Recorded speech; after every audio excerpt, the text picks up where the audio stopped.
away your inhibitions. Let the beast in you just get loose. We all young, wild, and different.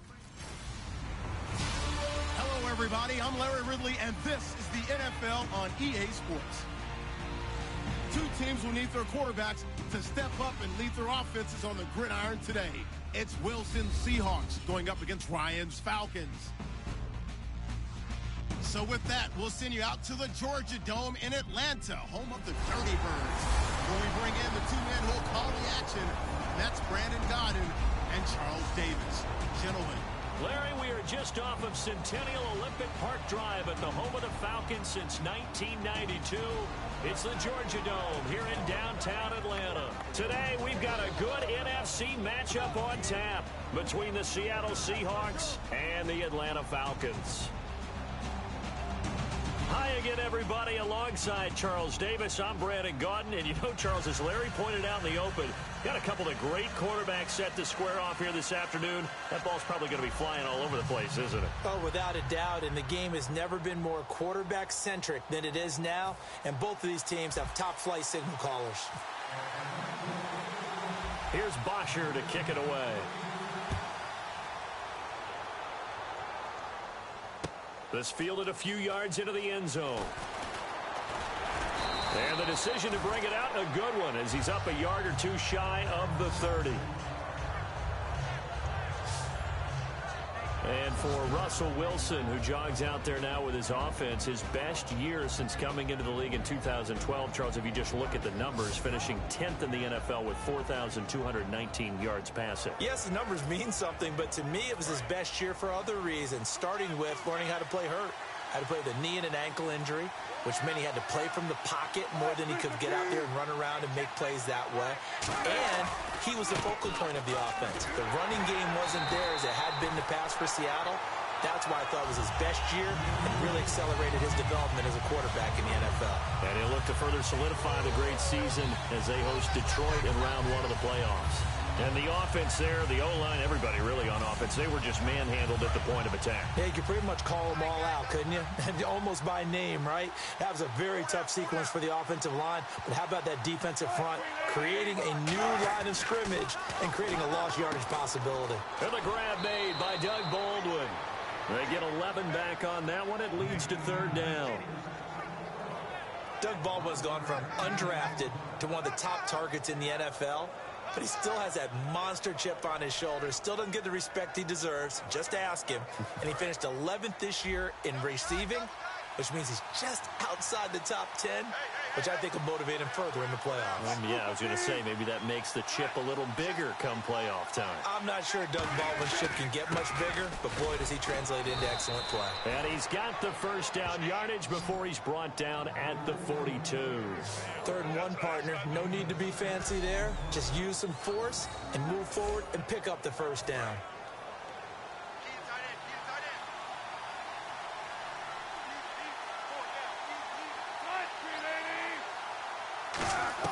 They go play action here on first down. He hits Jermaine Kearse. And out of bounds on the other side of midfield across the 45. And another thing that makes the comeback route really effective is that oftentimes after you've made the initial move, receivers breaking away from the defensive back, and that makes it a really tough play to defend. Nice chunk of yardage picked up there. First down, this is Rawls. And he'll be brought down at about the 42. 2 yards on the pickup there. It'll be 2nd and 8. And this offense often hinges on one of the best tight ends in the league, and that's Jimmy Graham. I think he made up for lost time when he got to the NFL because in college, he was mainly a basketball player, a defender who couldn't score. Now he's flipped it around in the NFL. Every time he touches the ball, he's a threat to score. On second down, Wilson. And that one got tipped, kind of threw everything off. It brings up 3rd. The starting defense for the Falcons. Jonathan Babineau's a defensive tackle, knows how to get upfield and spill plays in the backfield.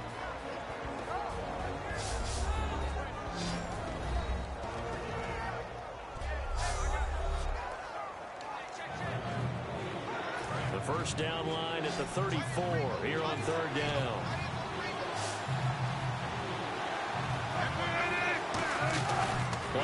motion. It's Wilson. And that is incomplete. He was trying to get it to Jermaine Kearse. And it's 4th down.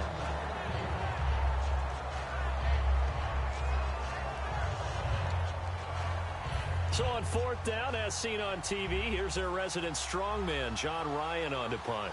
Back deep for the Falcons is Eric Weems.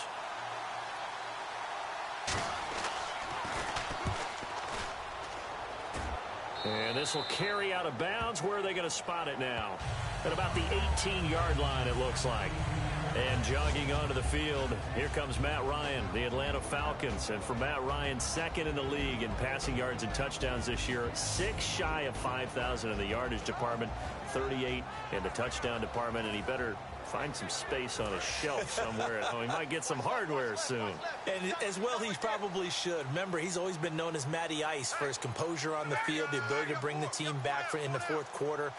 Nothing gets away from him. He's never uncomfortable. But he was Matty on fire this year, wasn't he? Definitely a candidate for the MVP. I believe that's the hardware you're referring to. But the hardware he wants is a Super Bowl trophy. And he's got Atlanta in a great spot. The number 2 seed in the NFC.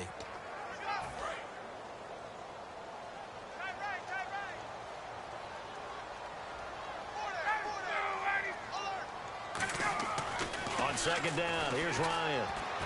Eluding the pressure right. Oh, now he'll try and chuck it deep left side. He's got a man, complete. And he's taken down, but not before getting this across midfield and just shy of the 40. Well, we know he's got the speed there. He needed the speed and the hands. A great catch. And because of that speed, you have to respect it as a defender. So you have to either play off or make sure you're somehow in contact with him, and he's able to do exactly what you said. Use the speed to his advantage and go up and get the football. That's a big-time play right there. This is Freeman on 1st and 10. And he's going to get this inside the 30. It's a pickup of 14 there, and the Falcons are going to get a first. Every time I think about Devontae Freeman and I see him play, I always just focus on how hard he plays. Doesn't matter whether he's carrying the ball, doesn't matter whether he's blocking, catching it, it does not matter. Devontae Freeman plays with aggression and plays with enthusiasm. And to go over 1,000 yards while having a guy in the backfield that you're sharing carries with, that's impressive. Yeah, you're talking about Tevin Coleman, and both of them can shred defenses. Coleman may be a little bit better at going the distance with a carry, but Devontae Freeman, he knows how to break people down. And he's got his star receiver. It's Jones for the Falcon touchdown. Julio Jones, 27 yards, and the Falcons have taken the early lead. Sometimes when I see these types of plays executed, I think of basketball. Guys boxing other guys off to go out and get a rebound. And he got the rebound right there, but the defense was really placed well. Yeah, they were right there. I mean, that's where it's really tough for a defender. When you're in the right spot, you're draped on the guy catching the ball, yet he still comes down with it. It's good, and that gives the Falcons a 7-0 lead. So that drive, 4 plays, and the end result, an Atlanta touchdown.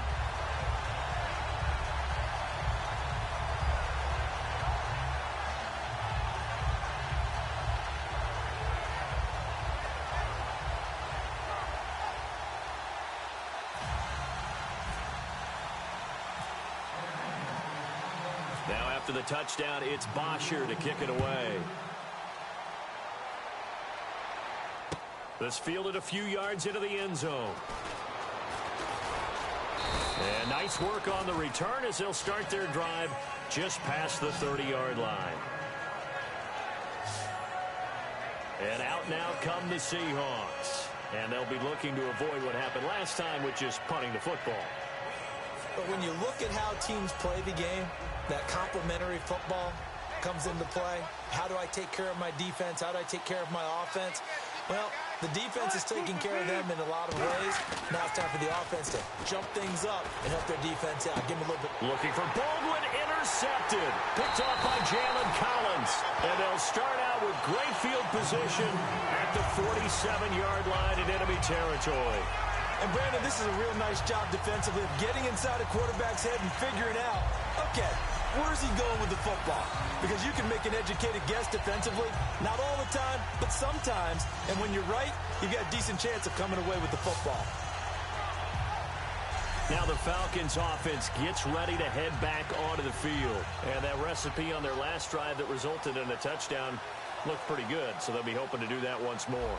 And it takes me back to when we sat with the offensive coordinator and the head coach. They felt pretty good about their game plan and thought there were some holes in the defense, and they exploited them the last time out. Let's see if they can come back and put together a similar drive. And we'll see if they can do just that. That's caught inside the 20. That goes for a gain of 31. So let's go ahead and add to the difficulties of guys trying to cover receivers. They got to deal with speed, shiftiness, all that stuff. But how about when they have height and length and deep downfield? You throw the ball up in the air. That's how they uncover at the end of a route, by being able to go up over the top and make a big catch.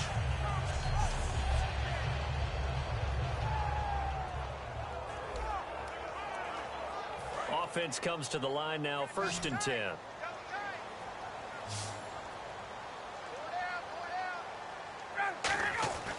From the red zone now, here's Ryan on 1st down. That's going to be caught at the 10-yard line. A good pickup there, 8 yards on the 1st down completion. Seeing that play and understand just how tough it is to cover tight ends, especially the ones running around the NFL nowadays, makes me glad I didn't make it in that league. I would have had a really difficult time. But now you get to sit up here with me. Yeah, and that's fun, isn't it? And what a really nice game right there on 1st down for them. Brings up a nice 2nd down for them. Not too many more ideal situations at 2nd and 2 in order to try and pick up a 1st down. They ran it and picked it up. Here's Ryan. This will be caught just inside the 10. That's going to go as a loss of 4, and it'll be 2nd down. Really good defensive effort. They were all over that little swing pass out to the right side, but for lost yardage. Terrific read, better execution, and done with a lot of enthusiasm, wasn't it? Absolutely. They saw it all the way, ran to the football, and caused a nice play for lost yardage. Now Ryan on 2nd down. And he's going to go down. Sacked right around the 17. Frank Clark in there to bring him down for a loss of 7. And they weren't in zone coverage. They were in man, and each man did his job. And that looked like vintage, old-school coverage, didn't it? Man coverage reminded me of an old Raiders team. They had a Hall of Famer at one corner and a Defensive Player of the Year at the other, and they just locked people down.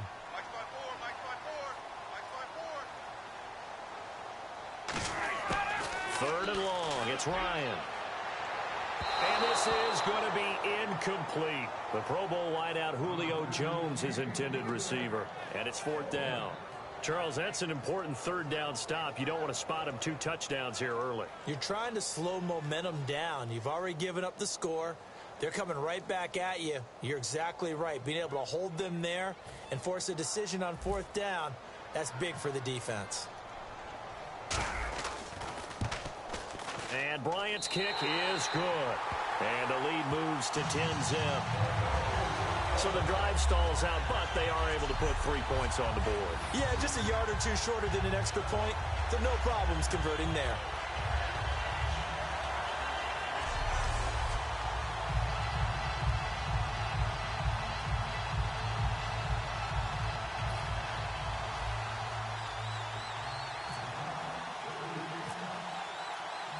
Here's Bosher to kick it away.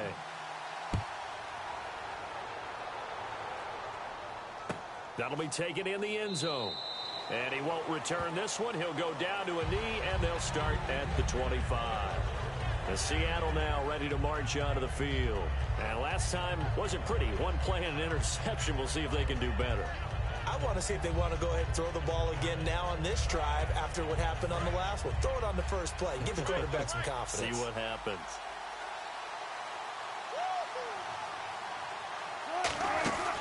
They start on the ground with Rawls. And he'll fight forward to about the 27-yard line. 2 yards on the carry there. It'll be 2nd down. That's a good play by the guys on the defensive side of the ball. Held them to a gain of 2. And that changes the playbook a little bit now for the guy calling plays.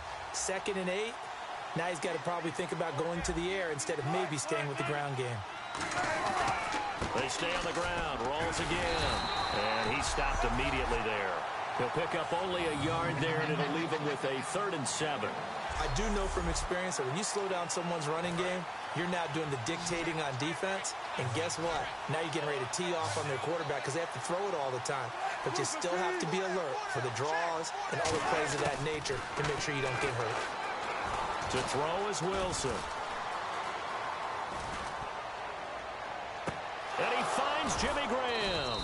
And he's going to get this all the way down inside the 35. A gain of 39 that time. There will always be a place for methodically marching the ball downfield. But when you can pick it up in big chunks and strike like that, have explosive plays, that's often the difference in winning and losing. Those types of plays that can knock a defense off balance, that'll drive a team towards a victory. So the offense has it 1st and 10.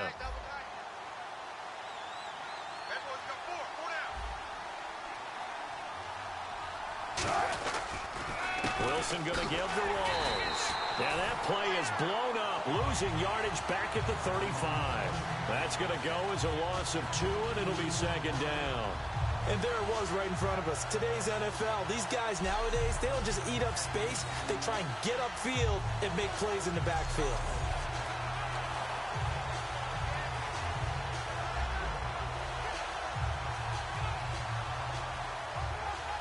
And the offense will be looking to get at least some of this yardage back here. It's 2nd and 12.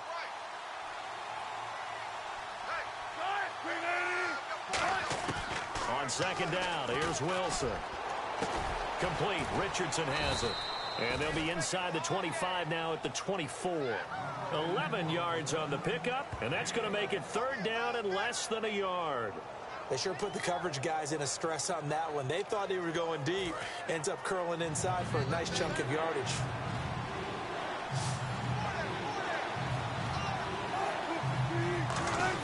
Wilson now to throw on 3rd down. Drops it underneath for Rawls. And he will have the 1st down across the 20 to the 19-yard line. And that's understanding where the markers are, because it's not just running to them. Because on the catch, you can actually be pushed back before the 1st down. It's getting past it and allowing that opportunity to drift back towards the 1st down line and still having picked it up. Really well run.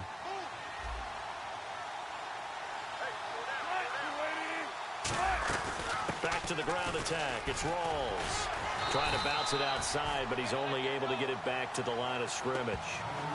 Credit him with a 1-yard gain there to make it 2nd and 9. Tough day, tough sledding right there, and it's been that way the entire game. Not a whole lot of room to ramble for him. Yeah, you're right. It's been that way all afternoon. Didn't get a whole lot better there.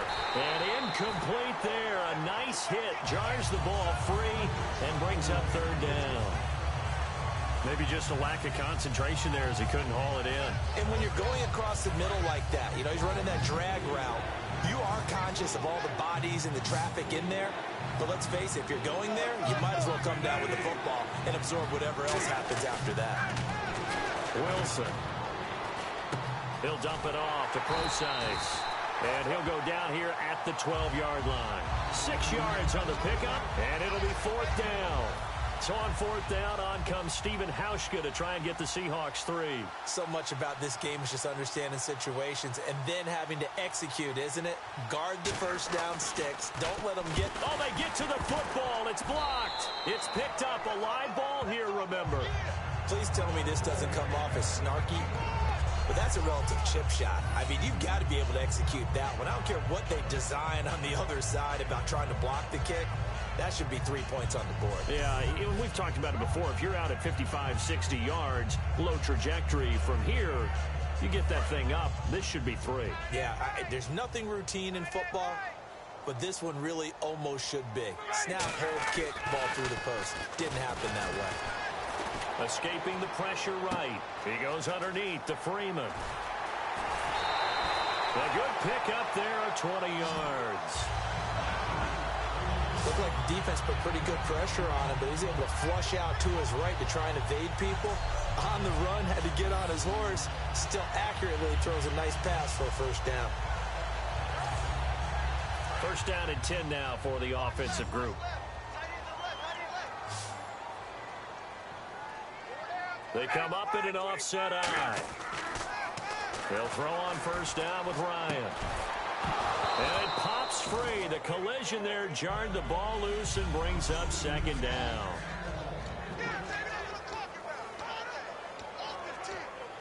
Second down here after the incomplete pass.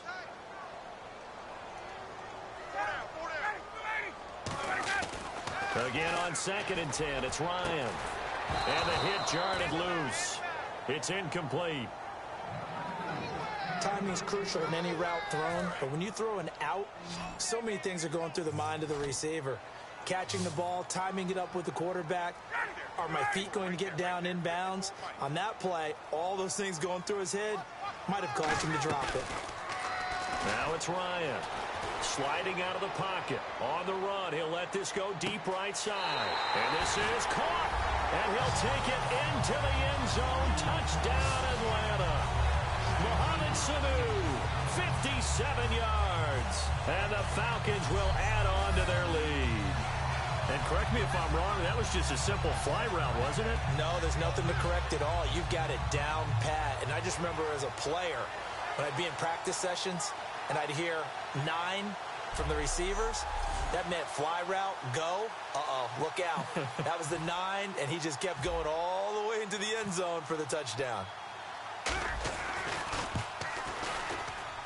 He's got it, and it's 17-0. A drive there of just 4 plays. And the Falcons score to cap it off.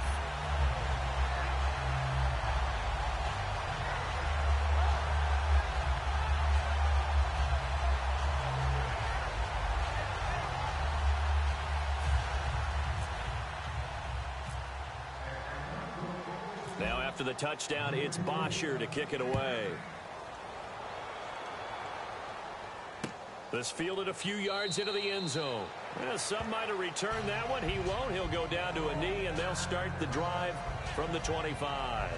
Seattle now ready to march out of the field. And they had compiled a pretty long drive last time. Unfortunately, though, it ended with no points after the missed field goal. And that can hurt the psyche of a team because as they drove downfield, you know you're never supposed to count points in your mind until they go up on the board. Well, let's face it, we've been there. We've seen teams before. They were counting on those points. They didn't get them. Can they come back now, start over again, and grind it out? No gain on the play there. Second down. No gain on that run. And while the team is down, there's still time to come back and win the football game. If I'm the offensive coordinator, though, I got to think about moving at a faster pace and maybe opening things up a little bit and throwing it a little bit more.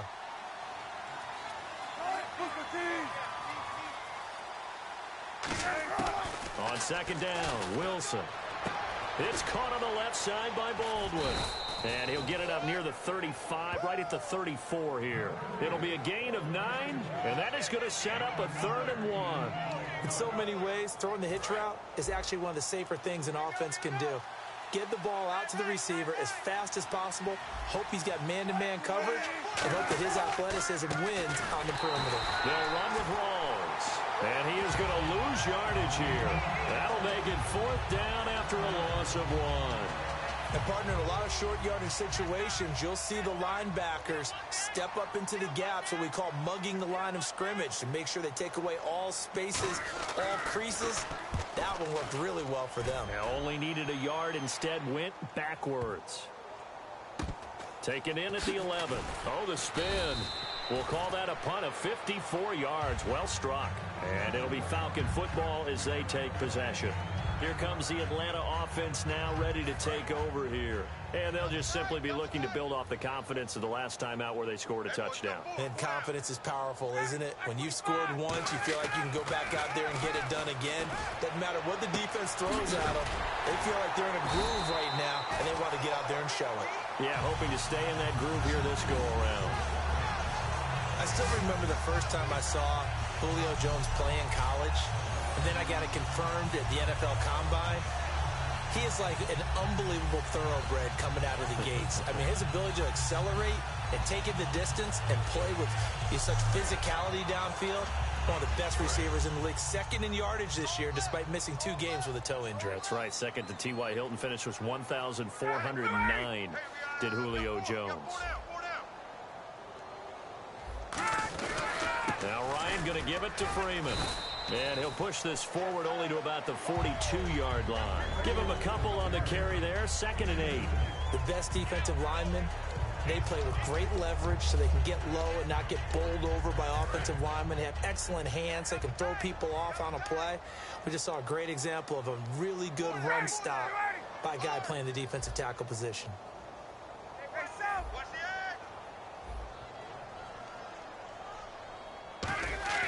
Now Ryan on 2nd down. Oh, and he'll just get rid of this one deep. And they went for a big play through the air on 2nd down. Couldn't connect. Now it's 3rd. Well, not that we had any questions, but it's obvious his arm does not hurt today, does it? He does not mind slinging it around. He is firing that pigskin around the yard. Yeah, putting it deep downfield, taking shots. Unsuccessful there, but I like his moxie. Here's Ryan. Hits his target. It's Taylor Gabriel. The completion good for only 6, and that'll bring up 4th. So much about offense is what you call hidden yardage. You know, you throw the ball to someone, they catch it, and then they can make a big play. You know, they create a play, run after catch. They did a really nice job there of limiting that and keeping him from a 1st down. Yeah, stopped him in his tracks. And he's got the 1st down yardage as he takes it down to the 49. It's a 4-yard pickup, and on 4th down, they're able to convert and move the sticks. I guarantee every coach wants to go for it on 4th and 1 in this spot, but so few of them have the guts to do it in their own territory. But he puts his faith in his offensive line, and they're able to pick up the 1st.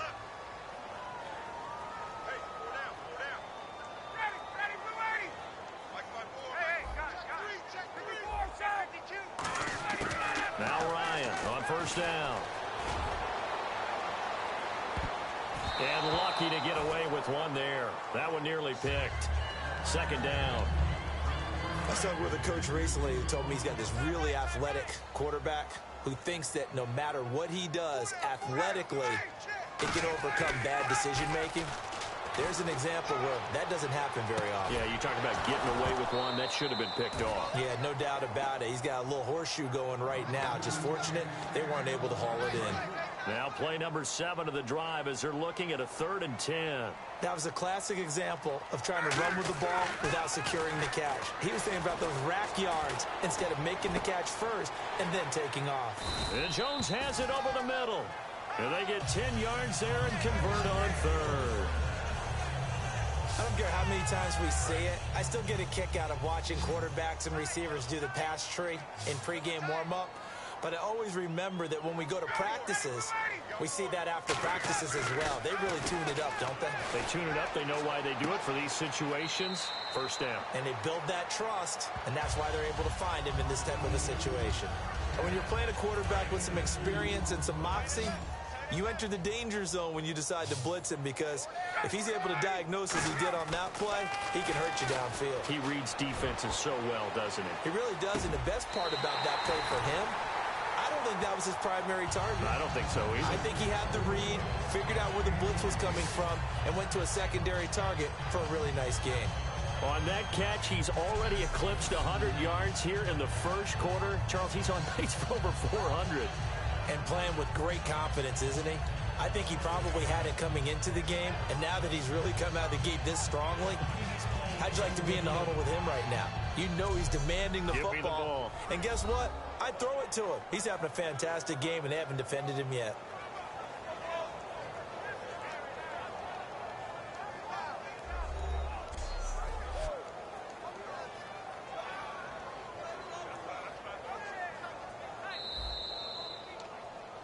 After review of the play, the ruling on the field is reversed. I'm sure as a coach, when you throw the flag, you hold your breath, then you get the verification you were right, a sigh of relief. Not only a sigh of relief, a little vindication as well, because every time you pull that red flag and throw it, you could be costing your team a timeout. Flush to his right. And this is taken in at the 5. And a big 32-yard play on 3rd. I really don't think that Julio Jones can be happier right now. Plenty of catch opportunities in this game, He's converted them, and his team's winning. And Matt Ryan's happy, too, to have Julio Jones on the other side of these. Yeah, you know, a lot of times we talk about breaking teams down, and oftentimes just through a running game. These two, they can break a team down through the air. And this seemingly endless drive continues.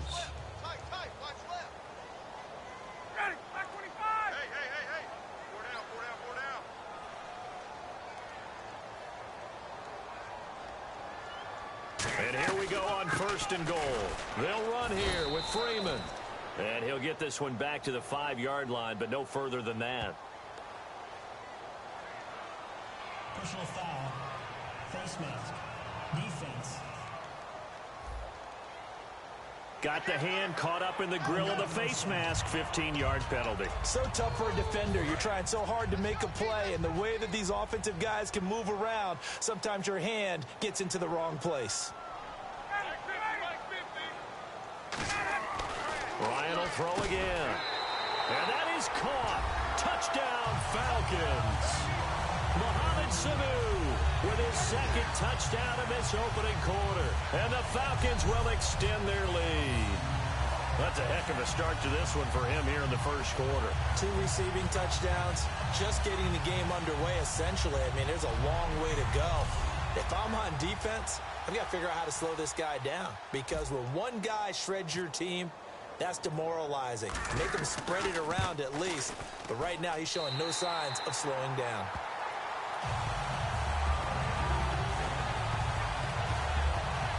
That one in the books as a 12-play drive. And the end result, an Atlanta touchdown.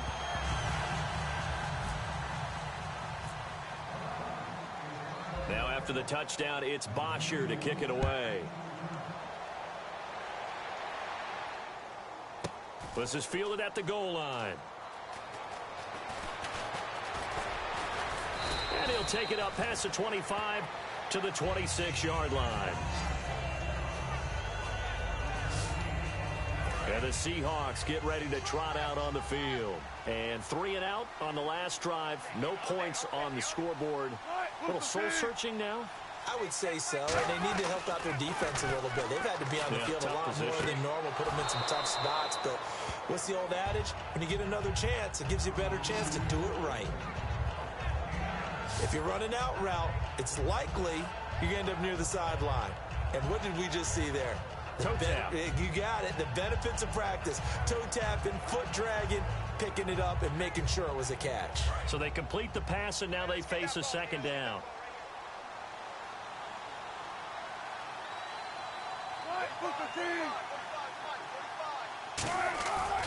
The 10th carry for Thomas Rawls. And he will lose yardage here to the 31-yard line. It's a loss of 4. Now 3rd down. Doesn't matter who you're rooting for in this game. The effort of the man with the football, getting away from one and trying to turn forward and get some yardage, I really liked what he did there. 3rd down and 5.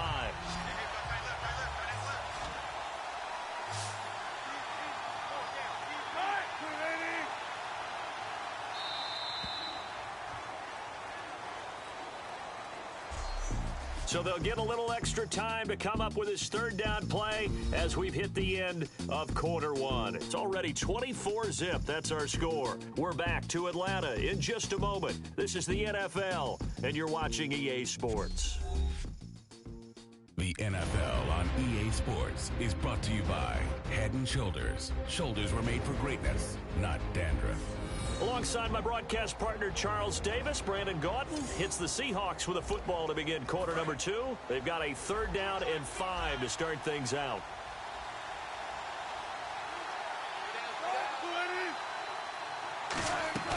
Off the play fake, here's Wilson. And he took the contact as he was throwing it, and the ball drops incomplete.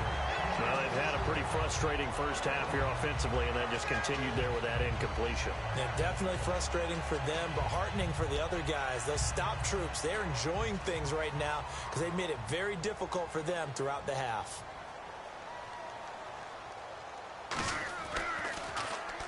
He's been a busy man here in this first half as he gets it away. This is brought in at the 21. 12 yards on the return that time, and the offense will come back. Atlanta now coming out on the field. And that last drive, a long drive, but not just that. They had a great air attack going. Do they stick with that?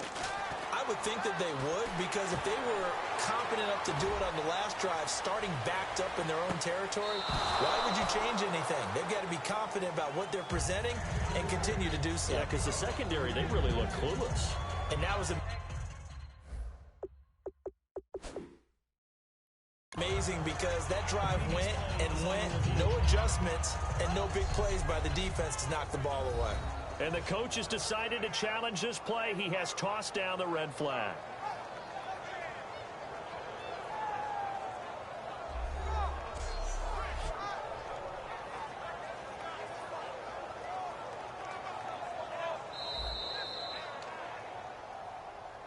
After review of the play, the ruling on the field stands.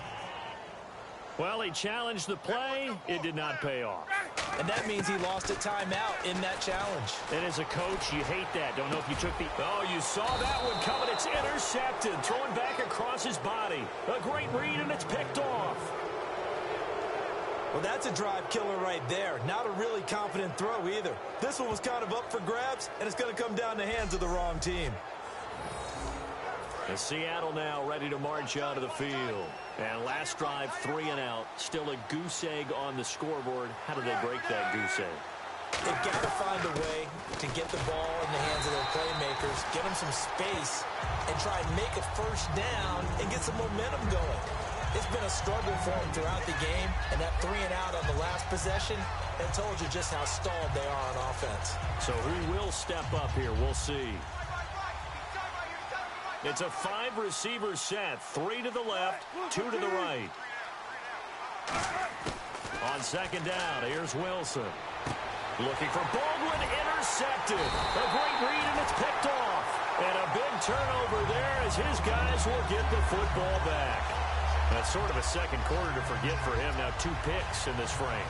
Almost as if the first one that he threw, he couldn't shake, couldn't get it out of his head. He ends up throwing a second one as a result. Compounds the mistake a little bit. Yeah, you got to be able to forget, compartmentalize, whatever you want to call it, and move on. He hasn't been able to do so here in the second. Matt Ryan and the offense heading back onto the field. He does have the 1 interception, Charles, but I think that's been more than offset by the 3 first-half touchdown passes. I would agree with you.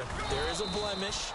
But when you've thrown 3 touchdown passes to try and erase it, that's a little bit better than the ratio that all NFL coaches are seeking from their quarterbacks, and he's giving it to them. They'll take the 3-1? Every single time. Freeman, the lone man in the backfield.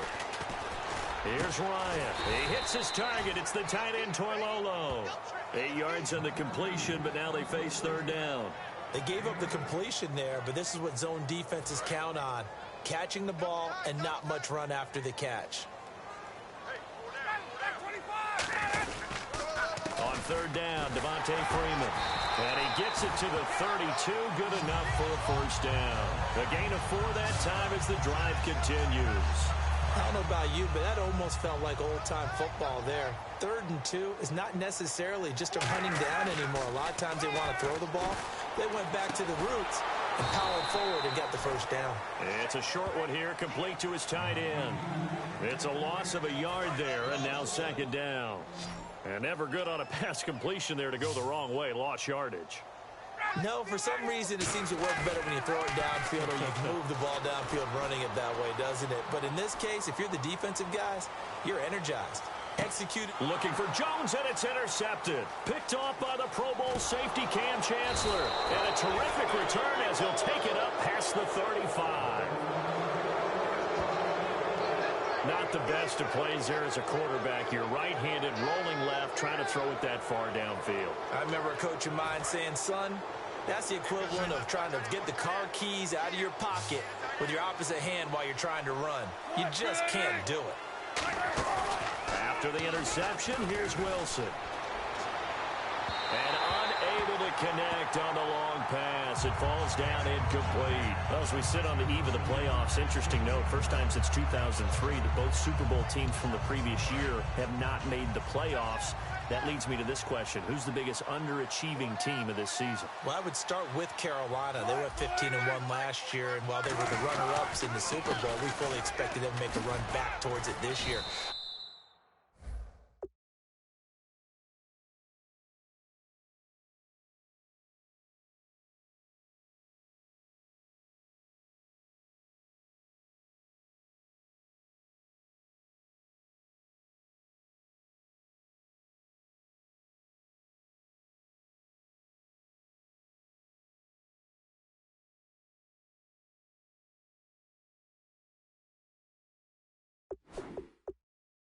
Also, if you stick with that, Arizona, trendy preseason pick. They didn't make the playoffs. And Jacksonville was another trendy pick. They didn't make any move towards being a better football team. On the flip side, on the overside, Miami, they made the playoffs. I think Detroit, Tennessee both made great moves. And how about the Dallas Cowboys? Did anyone expect this season the #1 seed in the NFC?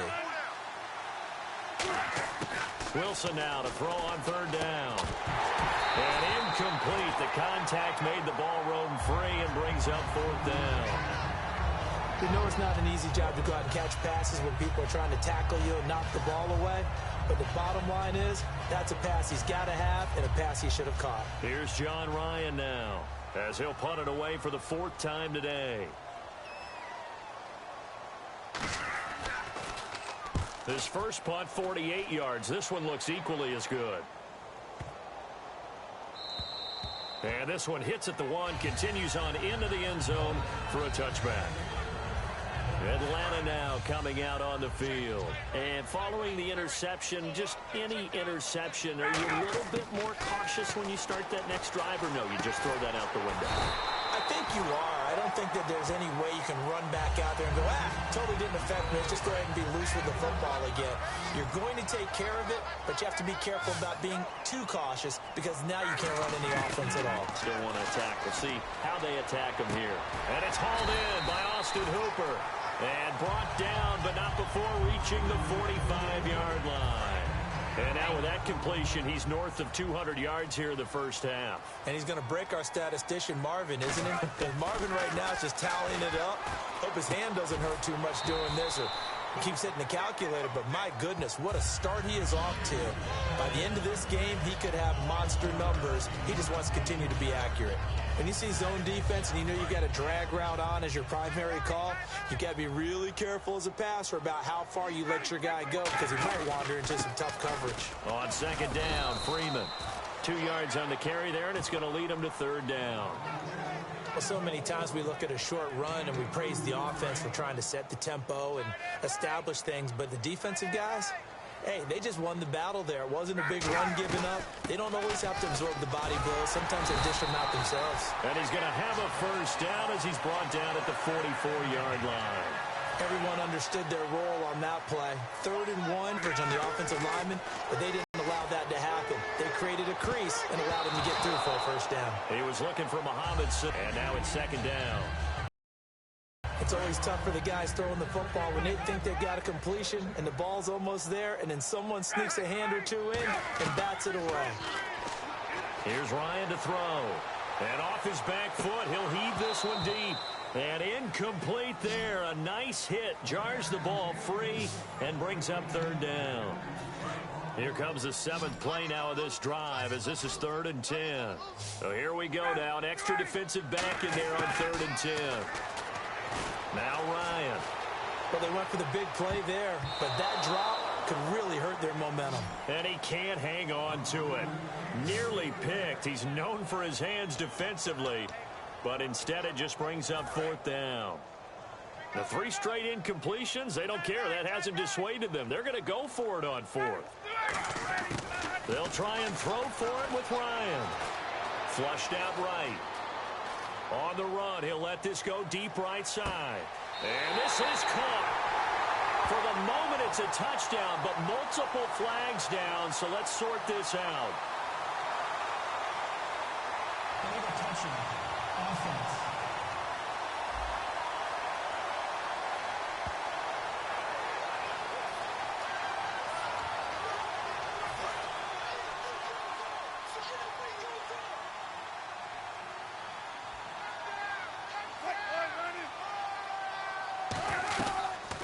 drive begins with a run by Rawls. And he'll only get a yard, maybe 2, up to the 46.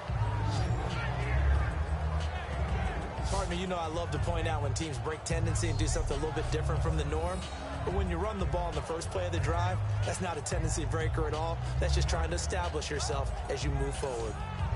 See if they stay on the ground for second down.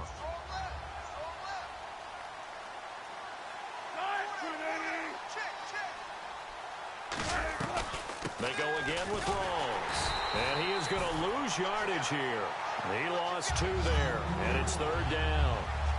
When you put together a formula for winning defense, it's exactly what we're seeing in this game. Controlling the line of scrimmage, attacking, and changing everything so that now they're playing in the offense's backfield. They're playing an excellent game. Here's where pressure brought in, and the Falcons get there for the sack. Adrian Claiborne in there to drop him for a 6-yard loss, and that'll lead to a 4th down.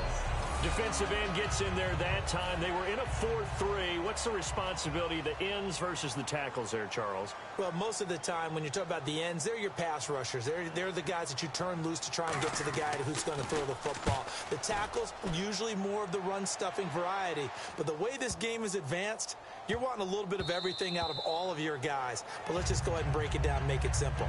The guy who's the right defensive end versus a right-handed quarterback, that's the blind side. He's going after the quarterback. He's going to put him on the ground. And here now come the Falcons. And this offense last time turned it over, went for it on 4th, didn't get it. They're lucky, though, because no points against the team on the board, but we'll see how they respond. Yeah, they've got to give a lot of credit to their defensive teammates, don't they? They had their backs on that last series, and because they did so, that allows the coach to still stay aggressive on offense and maybe go for it again in a similar situation. I was going to say maybe makes that offense feel good, but when you know you've got a defense making stands like that. Yeah, that'll loosen up things a little bit, won't it? Maybe you'll play a little bit better the next time you have the ball. And the hit jarred it loose. It's incomplete.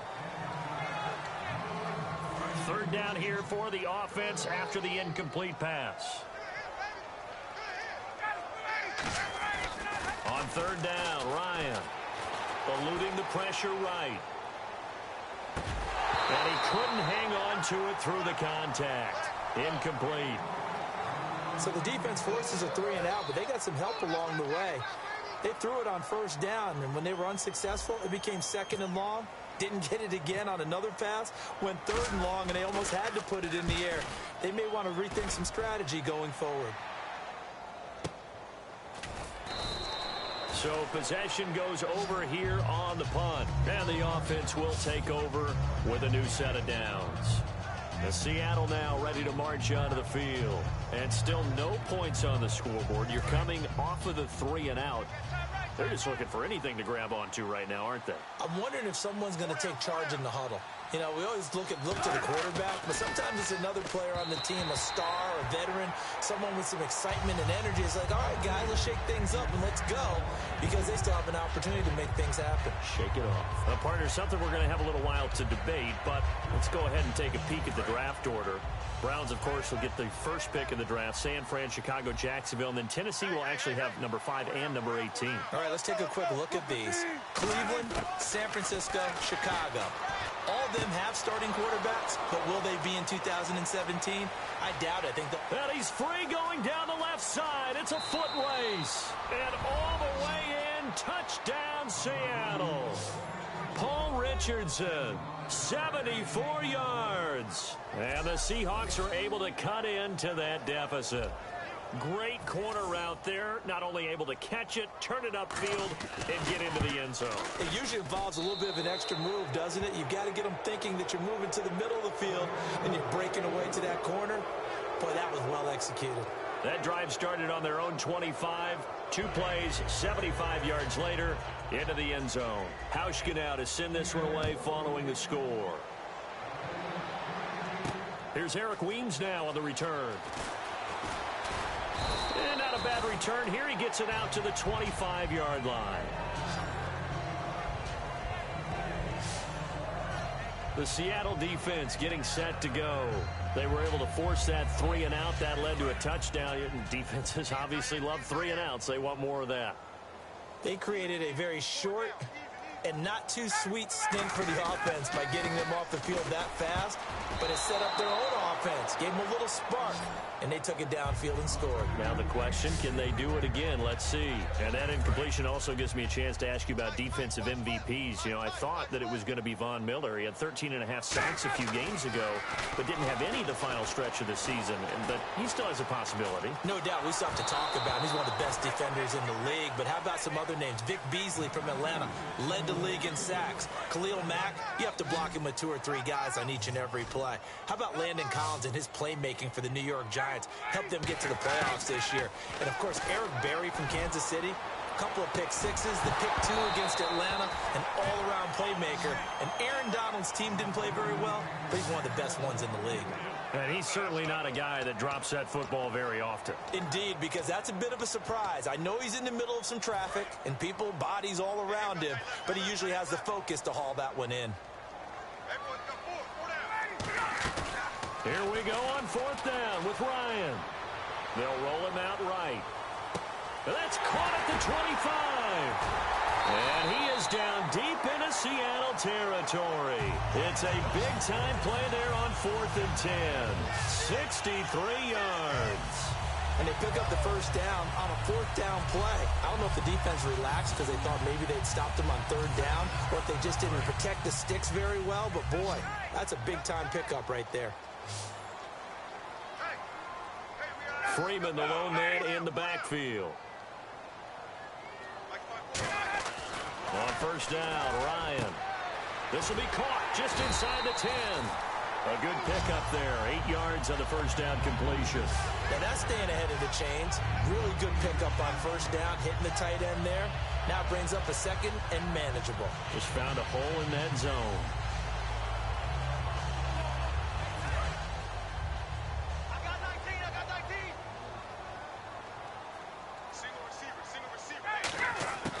Ryan will throw again. A hit as he throws there, incomplete. They were looking that time to get it to Justin Hardy, and it's 3rd and short. It's a tried and true formula, and I don't think it'll change for as long as we play football. If someone's trying to throw the ball and you can put pressure on them and make it tough, that's only going to help your defense. Yeah, he's since being hurried. He got rid of it before taking the hit, but incomplete. And when these two are clicking, Ryan and Jones, and we've seen multiple hookups here in this one, usually their offense is clicking, and that's why they're winning. Yeah, they tend to follow what those two do. They set the tone for either a good day or maybe a tougher day. And right now, we're seeing an excellent game because those two are finding each other. Doesn't matter where on the field, they're making plays. Not only did they drop what looked like an interception in the end zone, they blew a golden opportunity to shift the momentum. They'll look to run with Freeman. And he is going to lose yardage here. It'll be a loss of a yard, and that's going to bring up an interesting 3rd and goal. Now, this will be the 9th play on this drive. Got to give a lot of credit to the defensive front there. They've held their ground pretty much. And this is caught for a Falcon touchdown. Their big tight end, a 1-yard touchdown reception. And the Falcons will add on to their lead. Sometimes those tight ends are a mismatch. They found the mismatch there. And that's exactly why you want to draw up those types of plays, because coverage is just going to go to the natural guys, the guys that make the big plays on the outside. But if you work your tight end into it, that's a tough one for a defense to handle. Tough. They couldn't handle it. It worked out for 6.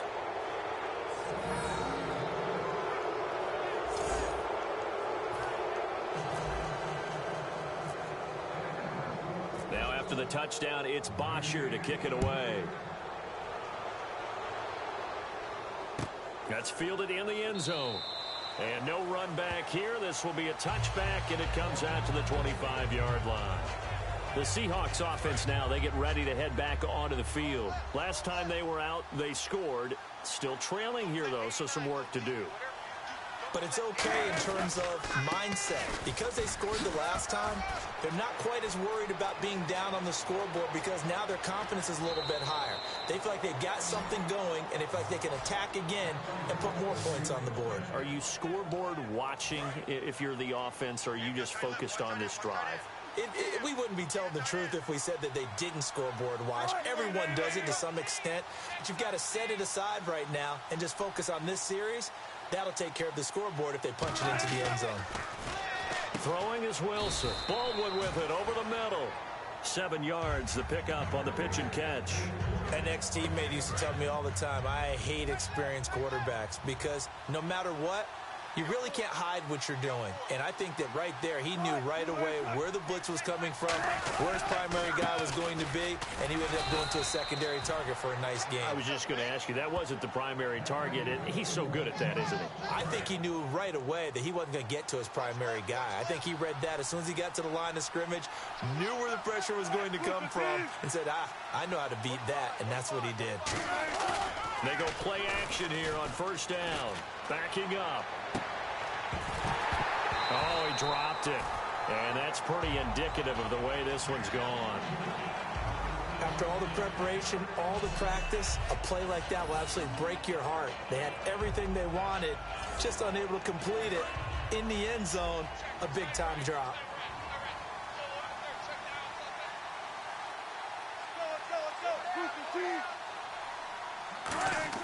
Second and 10 now, Wilson. He hits Baldwin right side. And down inside the 15, shy of the 10. A nice pickup there of 11 yards, and it'll move the sticks.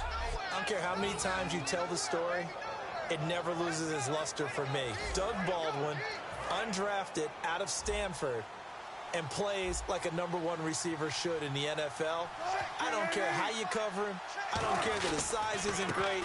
He's the one that typically comes up with the football. Absolutely. His roots go all the way back to Gulf Breeze, Florida, where he's from, right on the water near Pensacola, and then, of course, to Stanford, and, boy, he's been good. Now, that's the type of play that'll fire up a defense. Hold them to 1 yard on a first down run. It'll be interesting to see if the offense decides to press the run at all, or if they'll abandon it now after gaining only 1 on that play. Just a gain of a yard there, and now it'll be third down. Well, I think we know by now that every run is not going to be broken and get all the way to the end zone. But these short ones still have their value. You can still set up the play action and throw the football. You control the clock because you have the ball and they don't. And often the physicality sets the tempo for the game. And that is incomplete. The tight end Luke Wilson was the target. And that'll bring up a fourth down. So Wilson will head to the sideline, and on comes Stephen Hauschka for the field goal.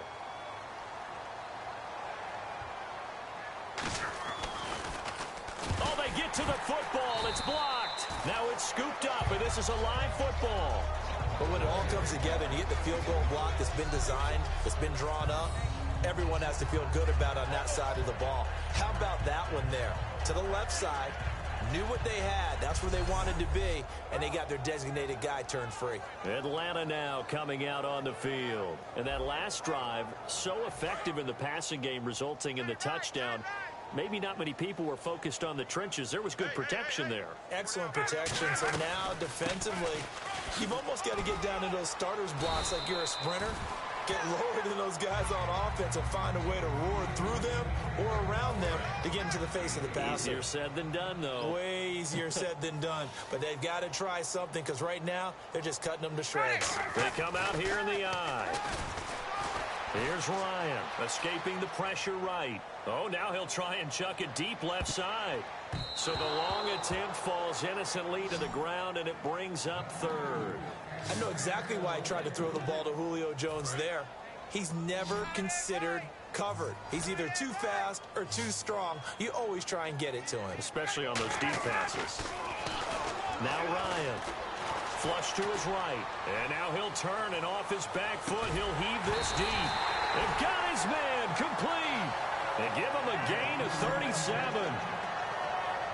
A great job pulling that one in from a guy, as we know, who can really blaze. He's got a lot of speed. And that speed can work for him so many different ways.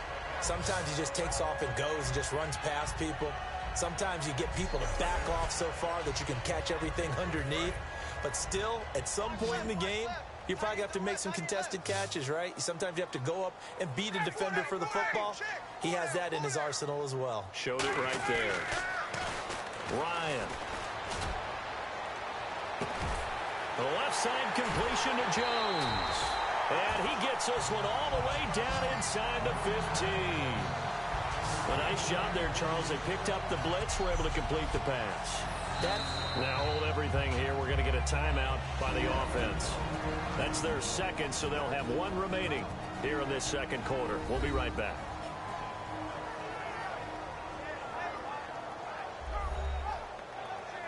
And welcome back. The offensive unit, they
took the timeout, and now they get set to line up as we resume action.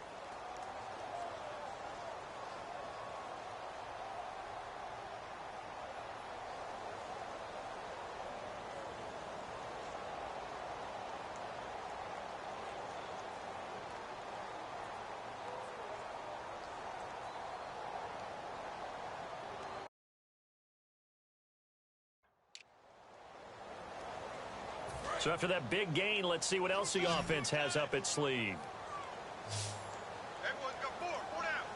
Freeman, the lone man in the backfield.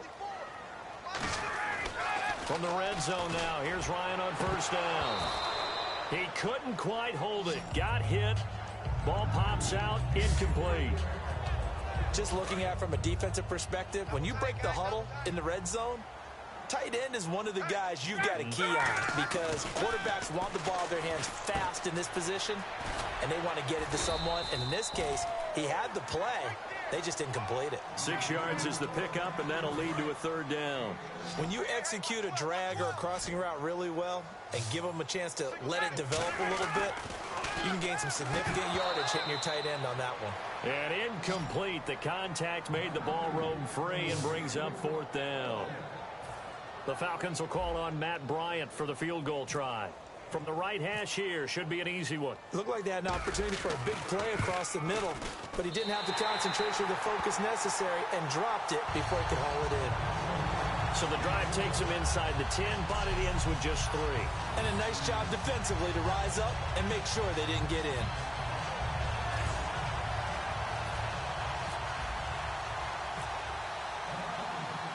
Here's Bosher to kick it away.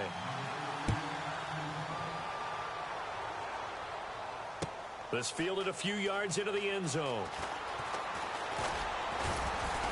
And the decision to bring it out, a good one, as he's up a yard or two shy of the 30. The Seahawks offense now, they get ready to come back onto the field. And they have to feel like they missed on an opportunity for points last time when they couldn't connect on that short field goal try. And no doubt about it, because they were counting on those points. In today's NFL, let's face it, that's really a chip shot, right? That's anything inside 40. Yeah, they're counting on that going through the post. But we've seen it happen to teams before. Some of the best kickers in the world can miss kicks like that. Can they come back now and redeem themselves? So that pass falls incomplete. And Brandon, while we got a quick second, let's talk about Coach of the Year, because this is an award. It's hard to define. But I'm telling you, here's 3 spots that I think deserve mention. Atlanta with Dan Quinn, Dallas with Jason Garrett, and Miami with Adam Gase. I thought all 3 were exceptional. Absolutely, and all the talk in Dallas about the 2 rookies, and rightfully so. But I think Jason Garrett might take this hardware home. Yeah, I think that he's got a great possibility because his defense really stepped up, and we thought they were going to be miserable. And Dan Quinn, after last year's collapse, that didn't happen this year. They have a bye in the first week of the NFL playoffs. And finally, Adam Gase, he may be young, young, but boy, did he act mature as a coach, and Miami won 9 of 10 down the stretch. Quick throw, that's complete on the inside slant. A good pick up there of 20 yards. And with that completion, he's now north of 200 yards here in the first half. Boy, a tough start for the secondary defensively. It is, and it's got to put a dent in their confidence. And, you know, you always want to keep that up and feel like you can always bounce back after plays. But with the kind of numbers he's putting up here, it's starting to wear on him a little bit, I think. So, and he'll take this into the end zone. Now, hold on here. We do have a flag down. So let's see what this is about. Illegal block in the back. Offense. And the defense will accept this penalty and force the offense back. Now the offense lining up 1st and 10.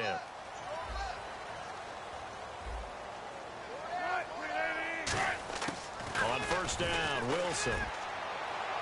And his throw is incomplete.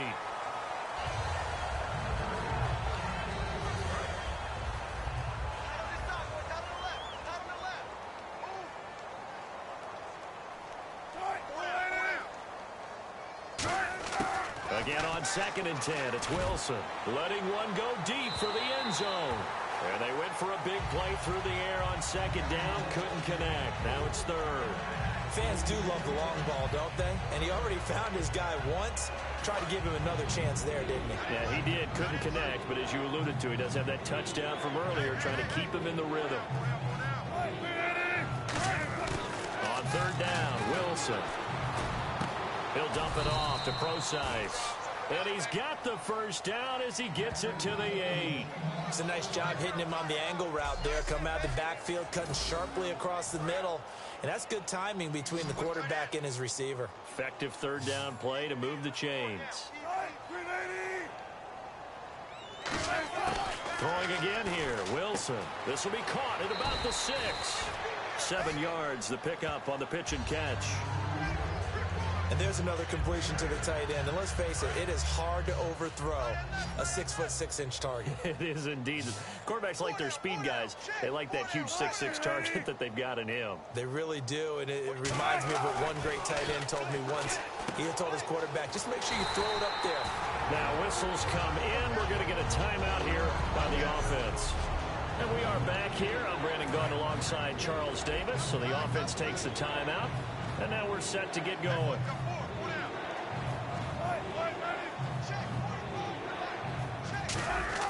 On 3rd and goal, Wilson. And incomplete. He had nowhere to throw, so he just tossed it away. But that brings up 4th. Partner, how many times have you heard it? Pressure creates diamonds, right? But it also bursts pipes. And on that one, that's what they got. They got after him, and he was fortunate just to get rid of it. Yeah, he just had to chuck it away. And Hauschka's kick is good. And high fives for that one as that drive ends in 3. So give them 3 there. A good drive gets them inside the 5, but they couldn't punch it in. And credit this defense, too. That was the old bend but don't break approach. But it kept the offense out of the end zone. This is fielded a couple yards deep. And he'll make it across the 20 as his guys will set up shop at the 23-yard line. Personal foul. Face mask. Defense. Face mask penalty, and Charles, you were a defender. You know sometimes in the heat of the moment, it's hard to keep your hands away from that face mask. Sometimes you just get out of position as a defender when you're trying to make a tackle, so you end up flailing away, and your hand gets into the wrong spot. Rolling to his right. Oh, and he'll just get rid of this one deep, and it drops down incomplete. Thought he might have had it. Instead, 2nd down. 2nd down following the incompletion. And when all else fails as a defender, when you're not there in the coverage, your best friend is exactly what we saw there. A big play shot taken by the offense. Unfortunately, it ended in a big drop. He was trying to hit Taylor Gabriel that time. 3rd down here. He's got to be kicking himself right there. His team's already picked off 2 passes. That would have been the 3rd in the game. And, boy, they've really played well attacking the football. On 3rd down, Ryan. Flushed out right. On the run, he'll let this go deep right side. And he couldn't hang on to it through the contact. Incomplete. On every offensive coordinator, every play caller sheet, they have about 5 or 6 plays per game that they call shot plays or big plays, and you don't get many opportunities to dial them up, and they just did, and they drop it with a great chance to make a big play. That's going to hurt. Dancing to his left. And off his back foot, he'll heave this one deep. That'll be incomplete as the clock will stop with 14 seconds remaining. And they're not able to convert on 4th down. And, partner, I'm not really sure what in the world they were thinking on 4th and long there at this stage in the game, but you think social media may be firing up a little bit right now? Oh, the coach is trending right now. Now hold everything here. We're going to get a timeout by the offense. So we're back in the offense getting set following the call of that timeout.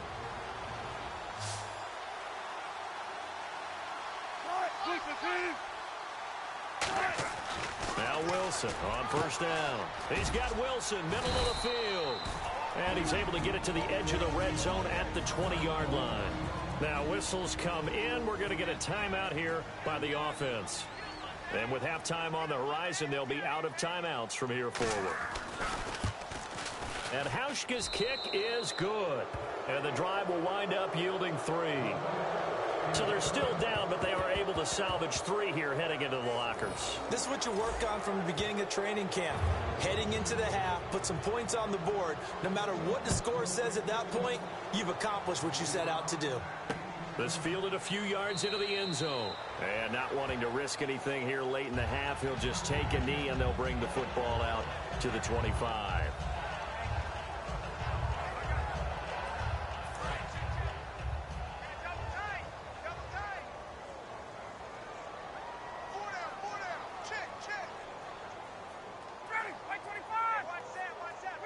And with time running down, they go down to a knee. So we are at halftime here in Atlanta with the Falcons out in front. As we'll send you down to Orlando, where Larry Ridley has our EA Sports Halftime Report. Larry? Thanks, Brandon, and welcome to our EA Halftime Report. I'm Larry Ridley. The Falcons are happy to be sitting in the locker room with a lead. The Seahawks won't panic either. They know they just need to take it one play at a time. So let's take a look at some of the highlights from the first half. Falcons have it at the 27. Jones will make a catch coming across the middle, and that is a house call. That takes the lead up to 7.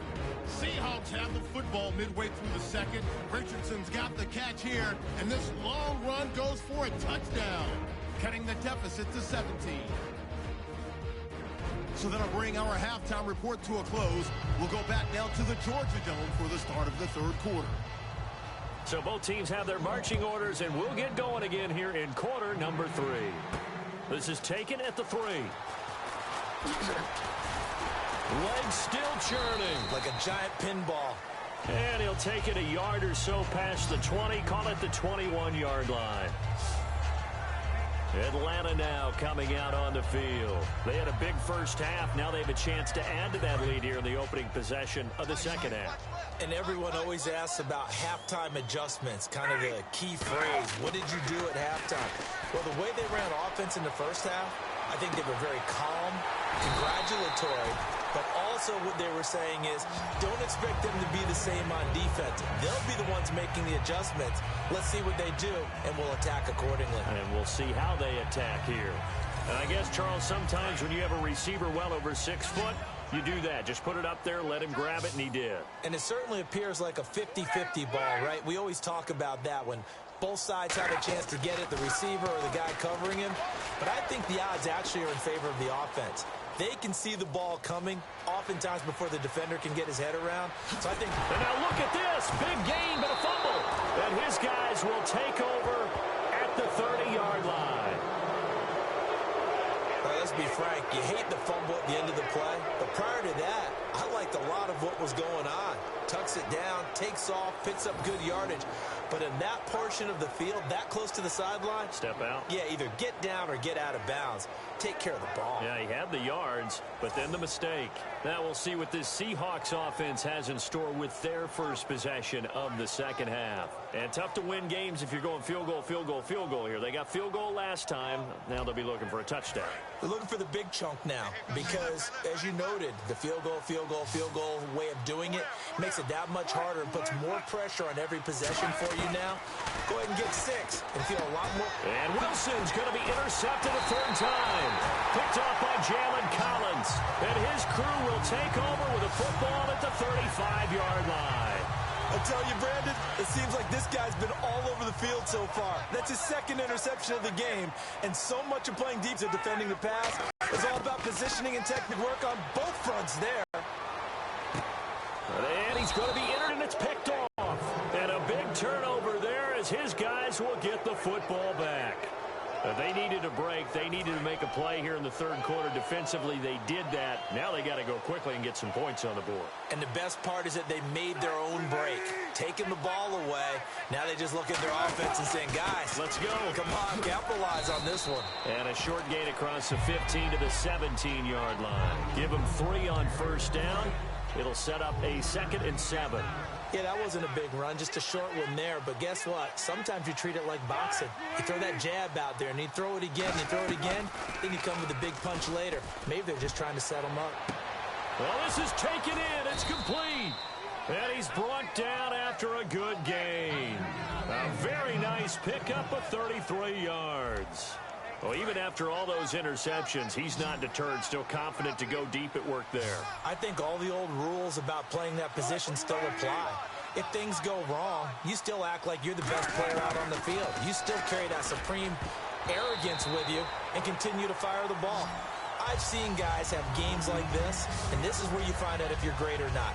Can you overcome some interceptions and still lead your team to victory?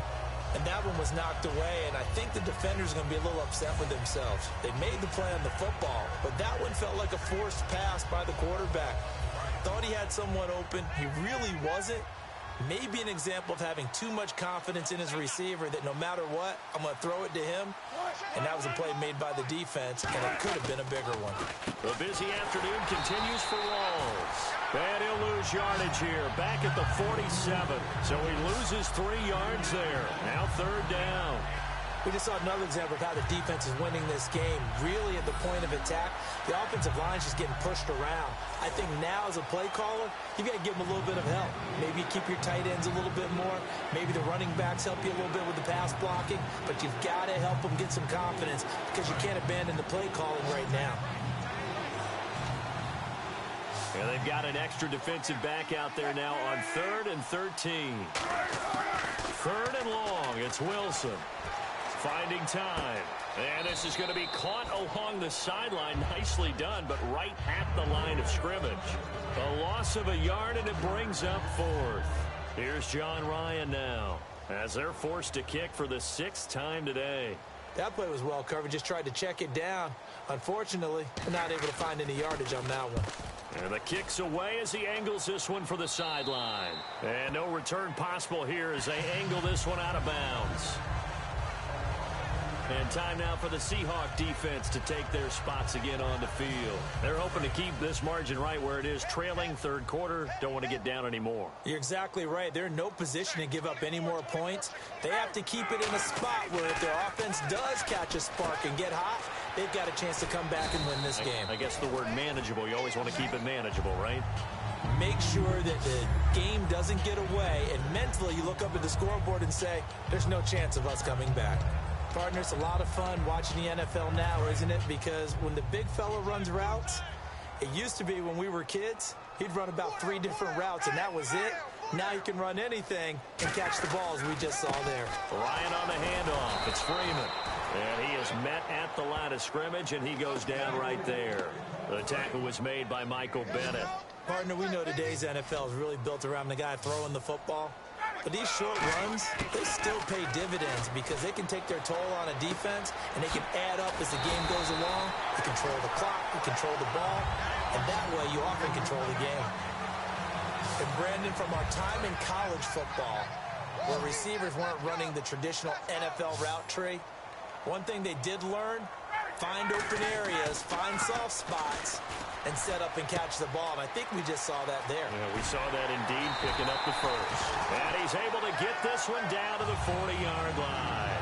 15 yards there on the catch and run. And these numbers on our monitor are getting hard to believe. He's closing in now right on the doorstep of 500 yards passing. I'm glad that you watched the monitor and said it first because I had trouble absorbing that. That's big time right there, right? That means everything just about has gone right for them and his squad in this game. Let's see if they can keep it up. 10 yards still left on second down. Well, the numbers have been good in the passing game and certainly a big reason why they have the lead. But now here, third quarter, maybe go to the run game a little more? Yeah, perhaps. I mean, after that incompletion, a little credit to the defense for shutting them down on that play. Maybe you try and run the football a little bit more in this spot. But they have to feel good about how they've been throwing it overall. Hey, a lot of points have been scored in this game, but what a nice play by the defense. Stepping up on that one, maybe they'll get things going in their direction after a play like that. And he bats it away, and it falls down incomplete. He was trying to hit Taylor Gabriel that time. And fourth down coming up. One of the toughest things about playing defensive back is pattern reading, trying to figure out what they're doing. And on that one, they had the fly, just sending a guy downfield with the in route accompanying it, what people call a dagger route, trying to hit the guy underneath after the clear out. In this case, though, they're not able to get it done. Yeah, they said forget that. His pass is intercepted for the fourth time today. A great read, and it's picked off. And he will bring it out past the 20-yard line. Well, Charles, he's thrown 5 picks in a game before, and right now, after that one, he's standing on number 4. And right now, your defensive coordinator is asking the offense coordinator, can you do anything to slow this down? Because my guys have to keep running back out on the field. So play calling may come into it a little bit, maybe run the ball a little bit more. But a lot of it depends on the scoreboard. They may have to keep throwing it. The Seattle now ready to march onto the field. And with this deficit, you can't have too many more drives like the last drive where you had to punt it away. You know what I would tell my offense right here? The punter doesn't exist, guys. He doesn't even exist. He's not a team anymore. I just cut it, all right? So you've got to go out and create some offense for us here and give us some points. No way does that guy get on the field on this drive. Poor punter. Yeah, it wasn't his fault. Hey, listen, there's got to be casualties at times. We're trying to win a game. Not a big run on the first play of the drive, but that doesn't necessarily mean it was a bad play. Sometimes you're just trying to settle in, get your guys a little bit of contact, and get things moving. Another run, but this time it's Rawls. And he's going to get hit at the line of scrimmage and driven backwards. No gain on the play, and it's going to bring up a third down. Well, it was stopped on that play. We've had plenty of carries all afternoon. Every now and then the defense is going to win one, but I don't think they'll shy away from handing it to him the rest of the game. Now it's Wilson. He's got time, and he'll just toss it away. So he throws it away, and that brings up fourth down.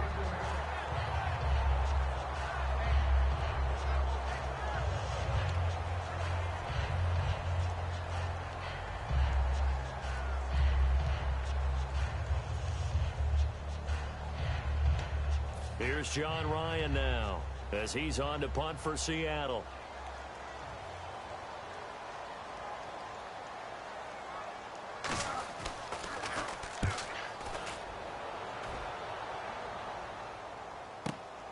Fielded at the 20.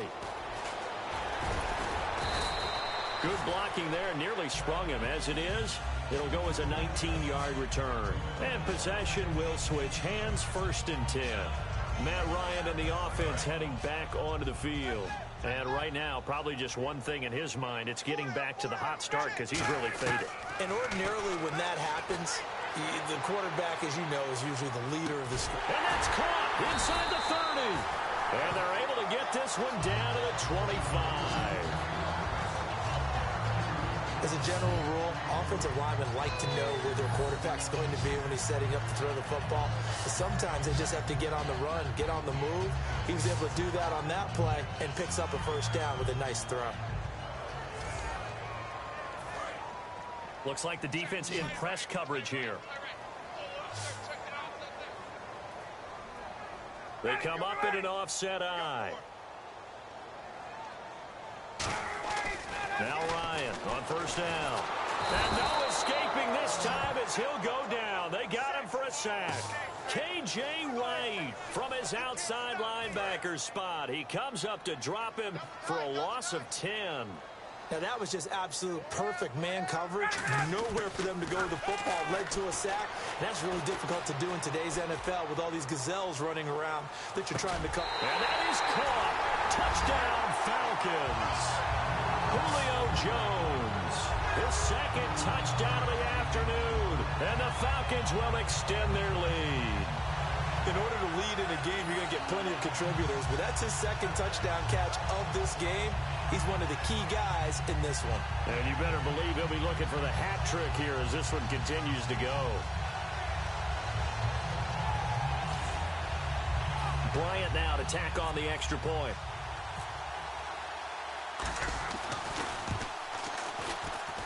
And that stretches the lead to 27. So they only needed 3 plays on that drive. And the Falcons score to cap it off.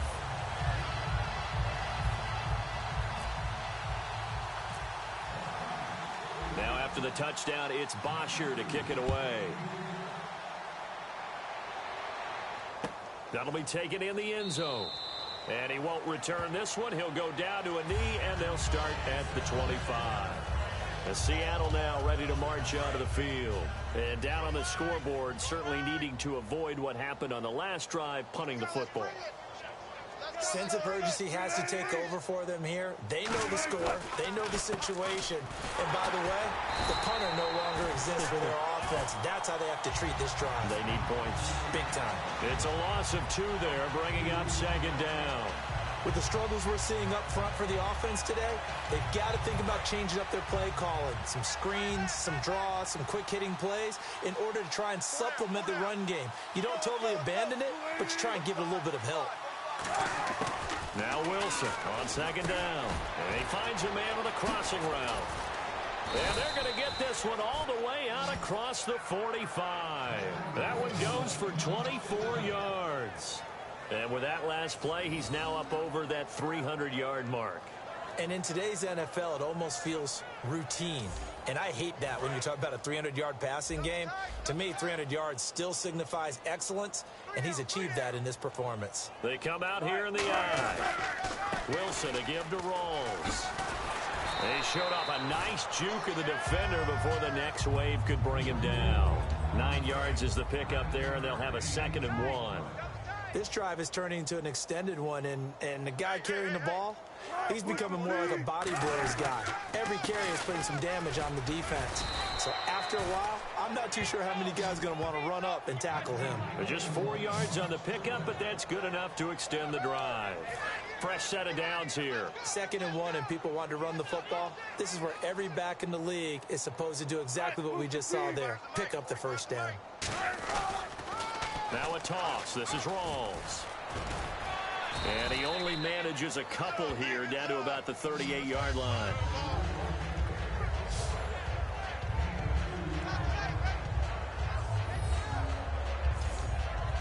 So the offense looking at a 2nd and 8.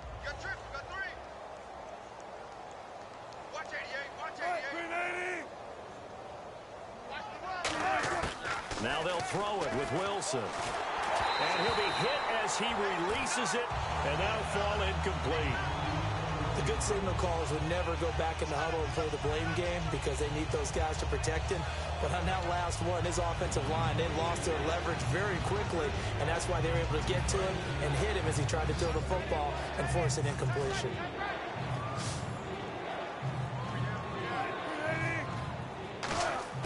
On 3rd down, Wilson.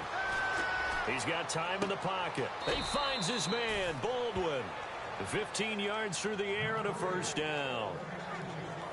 He's such a good route runner. Shows it there on 3rd down. Very proficient and a good pass. And you know what I've observed over the years in the NFL?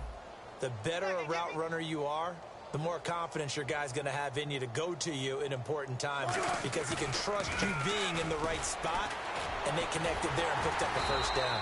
And he'll do a nice job here just to fight his way back to the line of scrimmage. That's going to go as a loss of a yard, and it'll be 2nd down.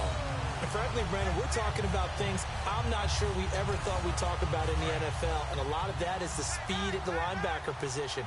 A lot of these guys in college, They were safeties. They moved them up to outside linebacker to combat the spread offenses, and now we're seeing it in the NFL. Those same guys using their speed to make plays in the backfield, similar to that one.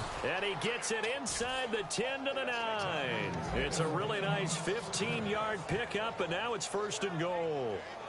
And passing yardage-wise, now up over 350 in this game. Pretty nice performance. Definitely that, which usually means you're putting a lot of pressure on guys trying to cover. If you're a defensive back and they put over 250 yards on you, you've had a long day. The key to everything, if you're doing it without throwing interceptions or turning the ball over. No gain on the play that time, and it sets up 2nd and goal. Partner, when it's a goal-to-go situation, if you're on the field on defense, you have to know that you may be called on to make a tackle at any time. Here, the cornerback does exactly that. Plays the run really well and makes a big play. Again, it's Rawls. And nothing doing. He's immediately taken down at the line of scrimmage. It'll go as no gain on the play, and now they're looking at a 3rd and goal. Gotta figure this is one they need here on 3rd and goal. So they tried runs on 1st and goal and 2nd and goal, got stonewalled. Now from here, they've got to throw, right? I would think so, and I would think you also maybe want... And he is in for the Seattle touchdown. Jimmy Graham, a beast in the red zone with his 2nd touchdown of the game. And the Seahawks are able to close the gap just a bit. So he's hit pay dirt twice, but still they're facing that deficit here in the 2nd half. So they're going to see if they can continue to find ways to get him the football, because obviously something is working for him to find the end zone twice. In any event, however this turns out, he's going to be hard to deal with in the film room, isn't he? He's going to want to know why he's not getting more passes thrown to him. Those big tight ends are getting greedy. So that drive, 12 plays in length. And the Seahawks capping it off with a touchdown. Hauschka now to send this one away following the score. This is fielded a couple yards deep. And last year that would have been a net gain of 5 on the return. This year he stopped where he would have been if he had taken a knee, and that's at the 25. So out come the Falcons now. And they were able to punch it in the end zone last time. They'll be looking to do that again here for the defense. Obviously, they'll be looking to stop them from punching it back in the end zone. It always is punch-counter-punch, isn't it? And which team has the advantage? Well, let's just go back. Last time on offense, they rolled downfield, got into a good rhythm. You can see a little more bounce in and out of the huddle. You can see the sideline really get into the game. So defensively, you're thinking to yourself, how do we take that away from them? How do we get the advantage back? Let's see what they come up with. I think pressure is always the first way to go. You love pressure. I love it. We'll see if they dial it up this drive. A handoff, Devontae Freeman. And running room hard to come by here. He gets it down to the 8. A gain of 3, 2nd down. Some of the most unselfish players on any football team, defensive tackles, because we ask them to just eat up blocks and allow other people to make tackles. But when he can make a play himself, as we just saw there, that's a big day. Just a couple on the pickup there, and now it's 3rd down. Defense sinking pass. They've got the nickel set out on 3rd and 6. Now it's Ryan. And he is into the end zone for a Falcon touchdown. Taylor Gabriel from 6 yards away. And the Falcons will add on to their lead. So on 3rd and medium, they dial up the pass, and it works to hit the end zone. And it's really not a surprise to me. That's a throwing down in the NFL because of how tough it is to run the football. But what offenses like to do is still show run formations to make them respect it and throw out of those. In this case, they took a nice shot at the end zone and made it pay off. Here's Bryant for the extra point.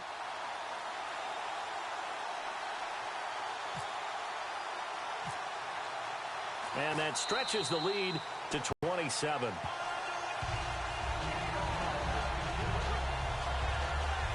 Just a 4-play drive that time. And the end result, an Atlanta touchdown.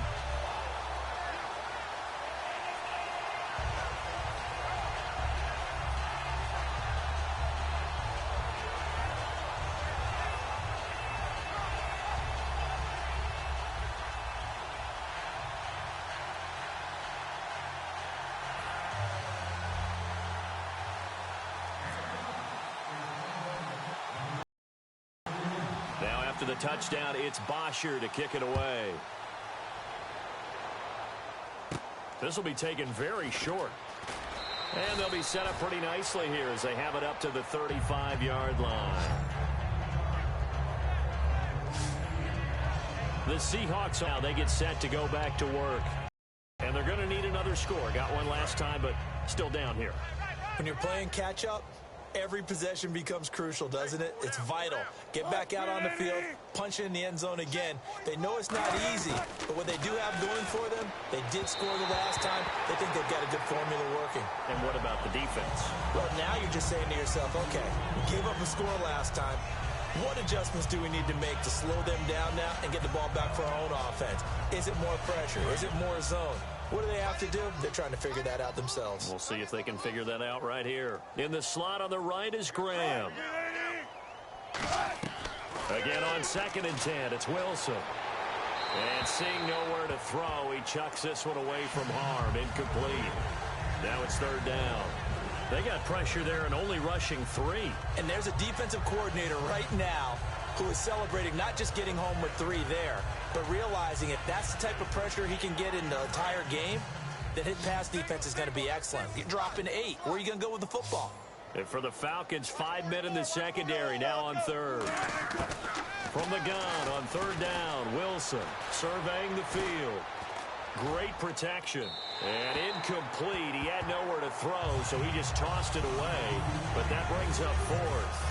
Not only was that a 3 and out, it was their 3rd straight incompletion on this drive, and they didn't even think about trying to run the football. Now they have to give it up. Here's John Ryan now as he's on to punt for Seattle.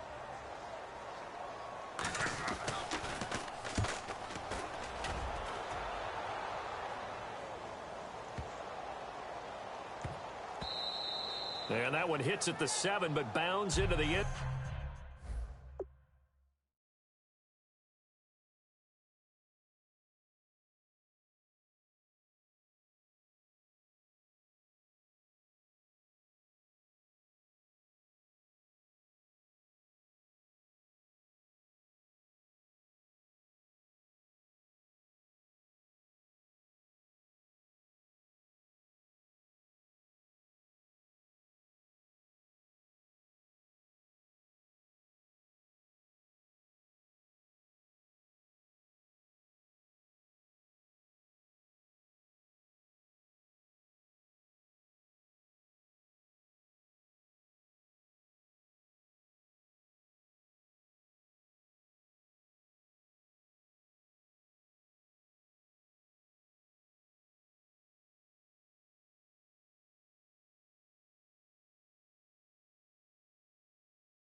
Zone, and that'll be a touchback.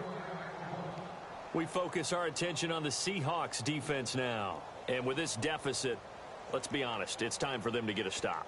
And partners, you understand very well from our time together and visiting with coaches, defensive coordinators tend to be a little more emotional, a little more high-strung than others. I have a feeling that speech came out about taking a stand and bowing up in this possession. And now here is another interception. Picked off by Deshaun Shedd. And he's going to return it to the 21-yard line. The interception woes, they just continue to mount. He's thrown 5 picks. At this point, you got to be thinking, is it something between the ears? I think a confidence hit does occur once you start getting those numbers up there a little bit. But as you and I both know, it's not always just one guy's fault. Maybe somebody ran a wrong pattern. Maybe some balls were tipped. It could be so many different things. Bottom line, though, it comes back to the guy throwing them. And he will lose yardage here back at the 23-yard line. That's going to go as a loss of 2, and it'll be 2nd down. But good luck there as a ball carrier. You get handed that football, look up, oh, there's a big D tackle ready to swallow you whole for a loss. Yeah, you kind of count on your guys to give you at least a little bit of time, a little bit of space to try and maneuver, but not on that one. And when you have a defensive tackle who is that strong, that agile, He's a lot to deal with. Sometimes you have to double him, and sometimes you're not able to block him no matter who's trying. From the gun, it's Wilson. He's going to let it go deep for the end zone, and he'll just toss it away. So he throws it away, and that brings up 4th down. Tremendous field position there and a perfect time to do exactly what they did. Take a shot at the end zone, and they went for the big play, just unable to complete it. And Hauschka's kick is good. And high fives for that one as that drive ends in 3. So his 3rd field goal of the ball game brings him a bit closer, but there's no question they need to start turning some of these 3s into 6s. And 7s and probably even 8s. You know, as a kicker, you just head out when you're called upon, so he's done his job. It's the rest of the offense that needs to get it in gear if they want to close this gap. Atlanta now coming out on the field. And last time wasn't pretty. One play and an interception. We'll see if they can do better. I want to see if they want to go ahead and throw the ball again now on this drive after what happened on the last one. Throw it on the first play. Give the quarterback some confidence. See what happens. And it pops free. The collision there jarred the ball loose and brings up 2nd down. Hey, while we have a moment here, wanted to ask you about the Raiders and Texans game. Can you remember a time in the playoffs when you had 2 teams going up against each other with such precarious quarterback situations? Normally, it is one team, and the other team, that's where the focus is. You remember a few years ago when T.J. Yates was the quarterback for Houston in the playoffs, and he actually won a playoff game. But in this case, as you noted, both of them. Oakland, it looks like it's going to be Connor Cook, the rookie, taking the first snap for them, although Matt McGloin's still a possibility. And then on the flip side, it was announced by Houston that Brock Osweiler's reclaimed the job because of the injury to Tom Savage. You're exactly right. Precarious quarterbacking as they head into the playoffs. On any given pass play, you never know exactly where your exit points are going to be. On this play, it was flushed to his left, still on the run, able to accurately throw the football for a nice first down. They run. Devontae Freeman. Give him 5 on the carry there, and it'll be 2nd down. You know how we get focused at end of the half and into the game situations about how much time's on the board and, you know, what you need to do? Sometimes you don't even have to worry about that. That's just smart football. You know, that kind of a lead, staying in bounds, it burns clock, even in a situation that we're not really focused on it. On the run, he'll let this go deep right side. And this is caught for a Falcon touchdown. Taylor Gabriel with now his 2nd touchdown of this 3rd quarter. And the Falcons continue to pour it on. I know Paul Revere talked about by land or by sea, right? You know, 1 by land, 2 by sea. He didn't mention air because right now we're seeing a big-time performance, aren't we? That's 2 touchdowns so far in this game. Where'd you pull that one from? And, you know, every now and then I actually listened in history class. And you're just a scholar all the way around. You're reading all the time. I like that you fit that into the broadcast. You know, I just grab a nugget when I can.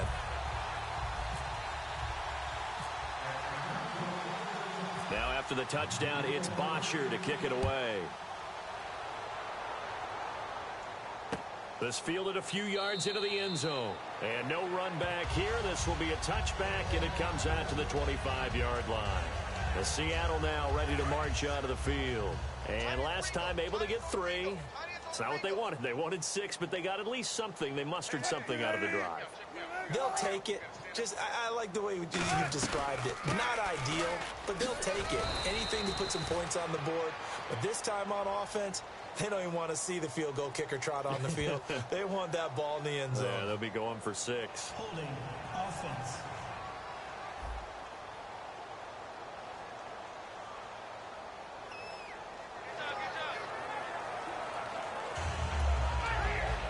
So that last play called back after the penalty, 2nd and long here.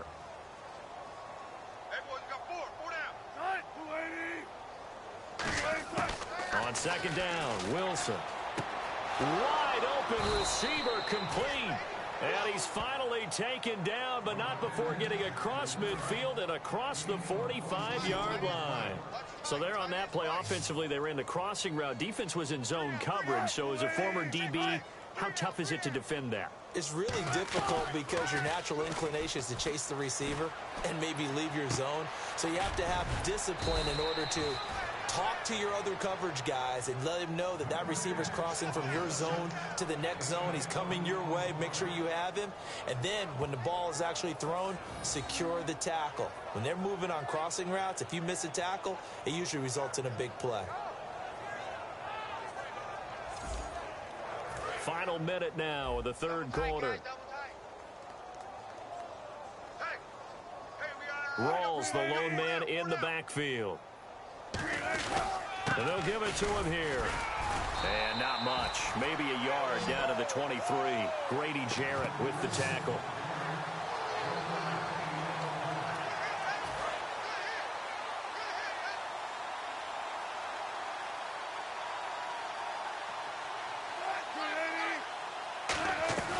Wilson now off the bootleg. And he's going to go down. They sack him back right around the 30. Tyson Jackson in there to sack him for a loss of 6. Sometimes I watch games and wonder why they use play fakes on certain passing situations because it's not going to fool anyone. I don't know if that was the case here, but the end result was the same. No one fooled. Quarterback was hit. 3rd and long. It's Wilson. And he will score. Touchdown, Seattle. Paul Richardson with his second touchdown of the afternoon. And the Seahawks are able to cut into that deficit. He has his 2 scores, but still a sizable deficit in this game. Do you have him in fantasy football this week? Unfortunately, no. It's too bad, right? That would have been big points. But he is really trying to rally his team as best he can. Things are not going as well the rest of the way for them. That's why they're down with this deficit. He might need to score a couple of more times to give them a chance. A drive that time of 6 plays. And it all culminates with a Seattle score. Here's Weems to return. And he will take it back only to about the 13-yard line here. So both offenses come to life here in this third quarter as this is shaping up for a good finish. We'll return with more after this break. You're watching the NFL on EA Sports. Back now in Atlanta. A lot of happy faces in the crowd at this point as their guys have a big lead here to start quarter number 4.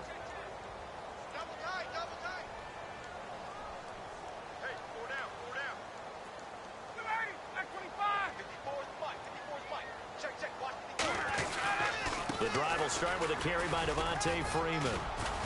And a very short pickup there across the 15 to the 16. 3 yards on the pickup there, and it'll be second down. Well, they held him to a short gain on that one, and it almost felt like on that first run, they were trying to just throw the jab at him. So how do you stop a jab? Get closer and smother it, just as they did on that last play. Again, they'll run with Freeman. And not a whole lot to speak of there as they'll bring him down shy of the 20. 3 yards on the pickup. That's going to set up an interesting third and about 4 to go. Third down now following the run.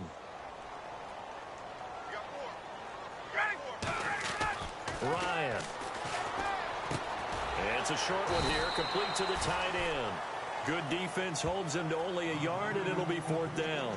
Whether you're playing West Coast offense or not, one of the maxims of the West Coast offense is you're either throwing a touchdown or a check down. In other words, look for the big shot, but be smart. And I think they did exactly that on that play. They didn't get the first down, but they're taking care of the ball well. Yeah, and being rightly cautious with that lead here in the second half. He may try and run for this. And he's got the first as they'll bring him down at the 28-yard line. Give him 8 on the play, and they're able to pick up the conversion here on 4th down.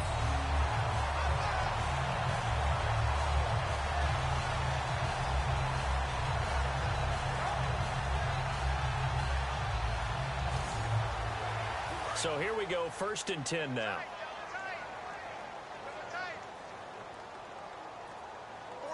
Freeman, the lone man in the backfield. And he'll get it up the middle.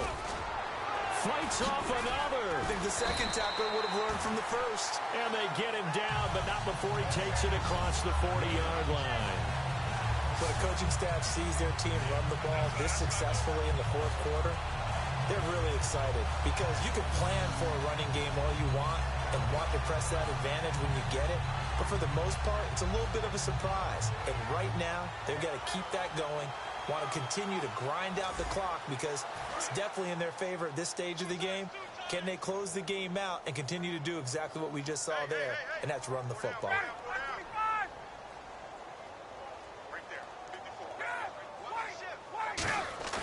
Now a play fake here on first down. He couldn't quite hold it. Got hit. Ball pops out. Incomplete. And he still doesn't have a catch. We're into the second half. I think it's a little bit of a surprise to me, but that was one he should have caught. Absolutely. That was his best opportunity right there. He dropped it.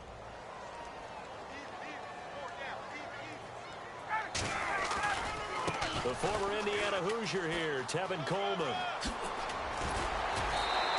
A nice carry there of 15 yards. Well, I'd say that run's pretty emblematic of what we've seen all day long. No matter what they've done on offense, this offensive line has controlled the line of scrimmage, given them time to throw it, run it, do whatever they wanted. That's why there are points up on the board. And right now, the psyche of the offense, we're in control, and we can do whatever we feel like doing out here on the field.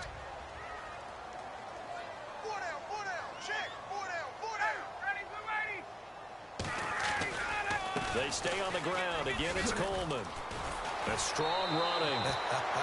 He lost 9 there. That's really going to set him back for second down. For me, that was an example of why offensive linemen might want rearview mirrors at times, because you have your assignments to block, but if you could see what's going on in the backfield and maybe the guy carrying the ball is headed in another direction, it might change what you do up front. But if they can't see that, and he's not in sync with what they're doing up front, well, this is when you end up with plays. And he's going to have to eat this one as down he goes. K.J. Wright able to get in and run him down for a loss of 14. Well, this is what happens when you get behind the chains, as people like to say. When you have obvious passing situations, hard to vary it up and fool the defense. And you hate those situations if you're an O-lineman, right? Oh, without a doubt, because you just know they're coming, and you never know exactly how. They can be exotic in their blitzes, or their athletic ability just takes over. Here's Matt Bosher now. On for his second punt. He'd take a repeat of his first. A third down, he tried to stay in bounds, did all he could. He caught it, but was led a little bit too far. Yeah, and that's always difficult, isn't it? Because you know half of your body is trying to stay behind while the other half is reaching out, trying to catch the football. The top half worked. It was the bottom half that was in question.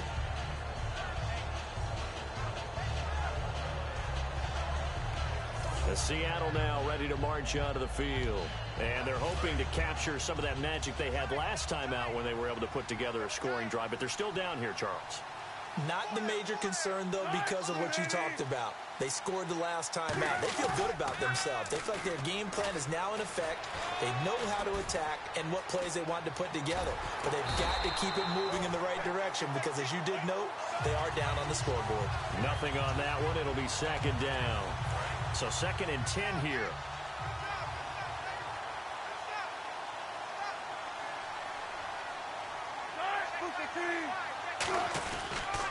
This is Rawls. And not much there as he gets it up to about the 5-yard line. They only got a couple on that one, so not a ton of help. They'll have a 3rd and 8 forthcoming. 3rd down and 8 now. A nickel back added defensively as they look to stop this 3rd and 8. Now Wilson down around his goal line. Finding time. And incomplete. He had nowhere to throw, so he just tossed it away. But that brings up 4th. Here's John Ryan now as he's on to punt for Seattle.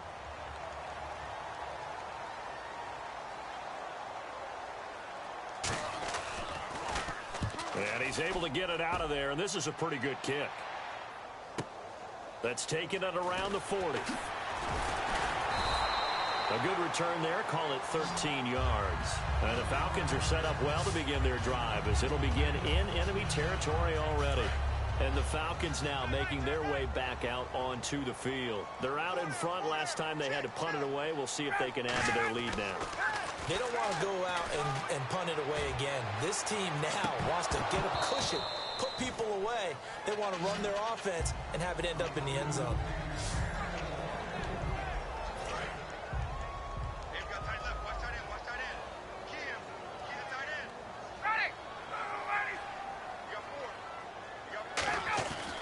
2nd and 10. It's Ryan again.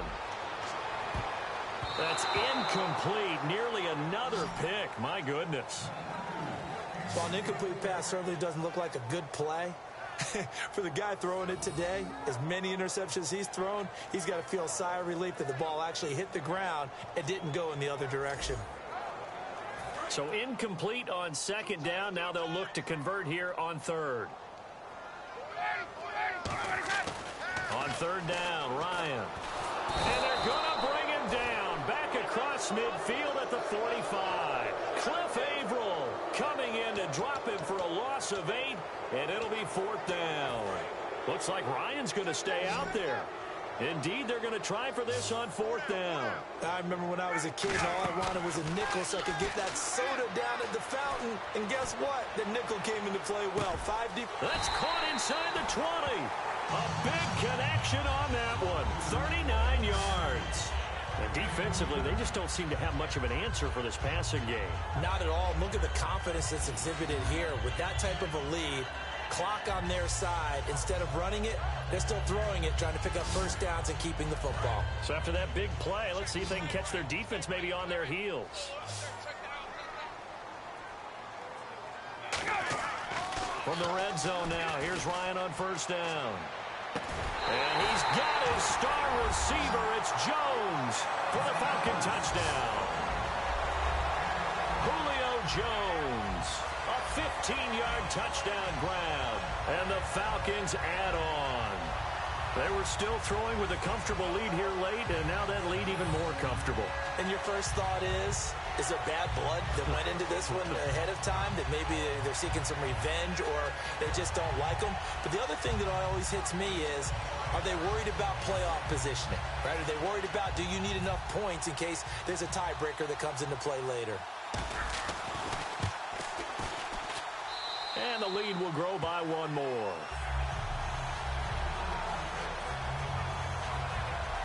So that drive spanned 5 plays, and the Falcons score to cap it off. Now after the touchdown, it's Bosher to kick it away. This fielded a few yards into the end zone. He's got a convoy, and he might be gone. The 20, 10, and all the way in. Touchdown, Seattle. Paul Richardson with a return of 102 yards. And the Seahawks are able to close the gap just a bit. It's been a back-and-forth game, a lot of points on the board, and that return right there kind of indicative of how this thing's gone. Well, you've seen both teams go at it, and as you just pointed out, both of them have found the end zone. But just like in boxing, you know the blow that hurts the most? The one you didn't see coming, and that often is the case when it comes in special temes. So now the other return teams out there, as they'll try to duplicate what they just saw. This is fielded a couple yards deep. So he shifts past him. And he'll wind up getting an extra couple yards here for his trouble as he'll bring this one out to the 27th. Atlanta now coming out on the field. And that last drive, a long drive, but not just that, they had a great air attack going. Do they stick with that? I would think that they would, because if they were confident enough to do it on the last drive, starting backed up in their own territory, why would you change anything? They've got to be confident about what they're presenting and continue to do so. Yeah, because the secondary, they really look clueless. And that was amazing because that drive went and went, no adjustments, and no big plays by the defense to knock the ball away. Freeman again. And able to stay on his feet past the 30 to about the 33-yard line. Call it a gain of 5 that time, and they'll be left with a 3rd and about 4. Frustrating for a defense, energizing for an offense. Finding a way to create that type of yardage in your running game, that'll make the guys carrying the ball very, very happy. It's a short one here, complete to his tight end. That'll make it 4th down after a loss of 1. If you're a selfish player and you're throwing the ball, you're cool with the completion. Maybe not so cool with the yardage loss, though, huh? Yeah, you went backwards on the yardage. Hey, it kind of works like a sack for the defense there. Yeah, it's a really big play for them, right? Able to figure it out, sniff it out, and finish it off. The Falcons go for it, but it doesn't work out. And the Seahawks, they'll get the football back in outstanding field position. So we were looking at each other up here in the booth when they went for that saying, oh, wow. Talk about trying to add insult to injury. Some teams are just like that. You know, some philosophies, some coaches are like, look, when I got a chance to put some more points on the board, I don't care what the situation, I'm going to do it. And they're also the same coaches as a general rule that if someone does it to them, you won't hear people protest out of them. That's just who they are. A good pickup there of 20 yards. And on that last play there, he's over 400 yards passing now. You know what that generally means? Success. That, and it means you really didn't miss opportunities. And he will score. Touchdown, Seattle. Thomas rolls, taking it in from 11 yards out. And the Seahawks are able to cut into that deficit. Could not block that one any better. Everyone was accounted for, and a great surge by the offensive line. On the ground, rolls. And he got it on the touchdown run, but he won't get in here. He'll be stopped short, and they'll come up empty on the try for 2. Defensively, certainly not fooled there. Play started at the 2, and he was tackled at the 2. That has to feel good for them. Not happy about having given up the touchdown, but stopping the 2-point conversion gives them a little bit of a lift as they head to the bench. Now the Falcons offense, they get ready to head back out here. And last time this unit was out here, costly turnover, and then that turned into 6 points. They've got to make amends. And how many times have we sat in meetings with coaches and they use the term complementary football? Offense take care of the defense, defense take care of the offense. That didn't happen on the last possession. This is a chance for them to pick themselves back up and help their team. Yeah, we'll see if they can recoup and recover. To throw is Ryan. And a little floater there, but it'll wind up incomplete, falling to the ground. Sometimes it looks pretty simple, batting the ball away. But oftentimes there's some pretty good teaching and practice that goes into it.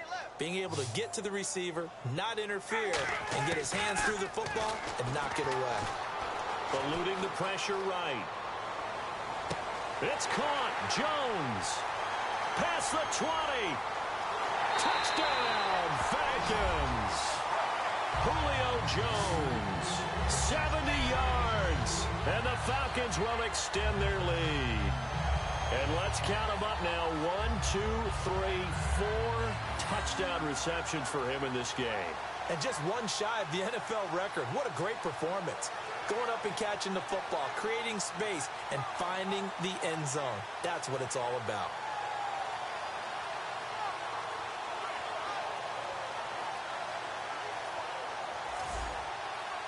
Bryant now to tack on the extra point.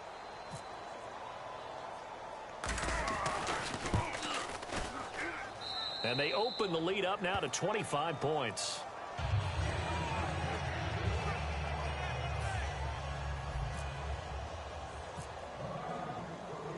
Now after the touchdown, it's Bosher to kick it away. This is fielded a couple yards deep. And the decision to bring it out, a good one, as he's up a yard or two shy of the 30. The Seattle offense now set to come back out on the field. And they'll just simply be looking to build off the confidence of the last time out where they scored a touchdown. And confidence is powerful, isn't it? When you've scored once, you feel like you can go back out there and get it done again. Doesn't matter what the defense throws at them. They feel like they're in a groove right now, and they want to get out there and show it. Yeah, hoping to stay in that groove here this go-around. And the coaches always harp on the quarterback reading the defense and getting it to the open man. That's good recognition there. And how about what he did after the catch? Yeah, hit your tight end, let him get some rack. Yeah, when he gets moving, not many guys want to come over and put a hit on him, do they? The grab made by Curse over the middle. Give him 30 yards there. Well, we haven't been shortchanged on offense. Another fun play to watch there on the deep pass. This game has the feel of, what, a turkey bowl, a Thanksgiving day. You know, when we get together this year, when the Davises and the Gardens get together, that's what our playbook's going to look like. Like they're drawing them up in the dirt, and so far it's working for both of them. And inside the 20 before he's brought down. 18 yards on the pickup there. And the Seahawks are going to have a first down. There's a completion to the tight end, and I think that we're looking at something out of central casting, frankly. Absolutely. He's got size, the hands. Speed. I mean, can flat out run. You put that whole package together, you light up the eyes of an offensive coordinator, don't you? Here's Walls. And he'll take this one down near the 15. Give him 3 on first down. It'll set up a 2nd and 7. Now it's 2nd and 7.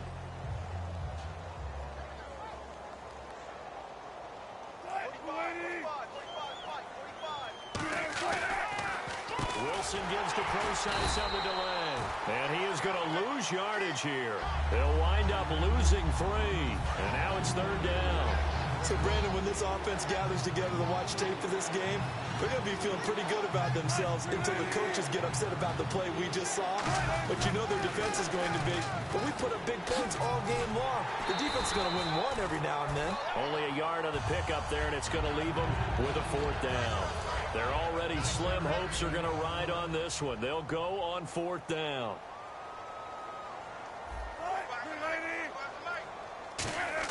Here we go. It's Wilson on 4th down. And it is incomplete. Boy, it looked like he had it and dropped it. And the Falcons defense stands tall. They'll get the football back. Atlanta now coming out on the field. And they will simply, Charles, be looking to duplicate what they did last drive when they were able to push it in for 6. And they hope it'll be that easy, right? To be able to take exactly what happened before, replicate it. They may have to make a few additional changes along the way because I'm sure the defense will make some adjustments, but they've got to have great confidence having scored the last time out. They come out with 1 back and 3 tight ends. Now Ryan. And that one is incomplete. He just dropped it. But they're up big on the scoreboard, so maybe he can chuckle about later. Today's NFL, these big guys are featured receivers. They move them all over the place to try and find good matchups, and they had one. They were just unable to complete the pass. Here's Ryan. And now he'll turn, and off his back foot, he'll heave this deep. And incomplete. The contact made the ball roam free and brings up 4th down. Here's Matt Bosher now as he's on to punt for Atlanta. Oh, man, for him to be that wide open and drop it. Sometimes you have just too much time on your hands, right? You end up thinking way too much, and your hands get shaky. And, yes, he's a tight end, but that's a catch he should have made. Here's Hester. A nice job on the return there, 16 yards. And out will come the offense as they take over. Here come the Seahawks now, set to take over on offense. They had a great drive going last time. They were moving the ball, and then all of a sudden it just stalled out. So we'll see what they can do here, Charles. And it's always easy to second guess when you don't get it on a 4th down try.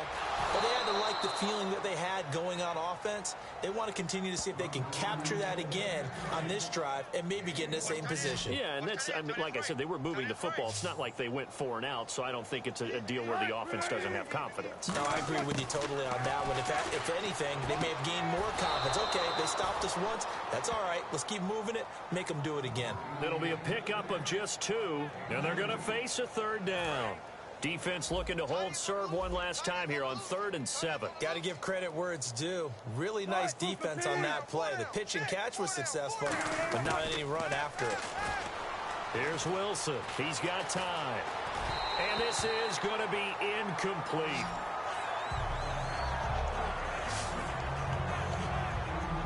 Here's John Ryan now as he's on to punt for Seattle.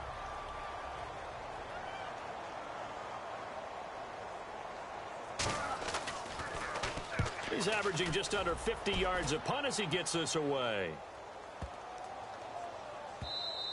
And this one hits at the 3 and then bounds into the end zone for a touchback. Atlanta now coming out on the field. And on the last go-around, they really couldn't get anything going.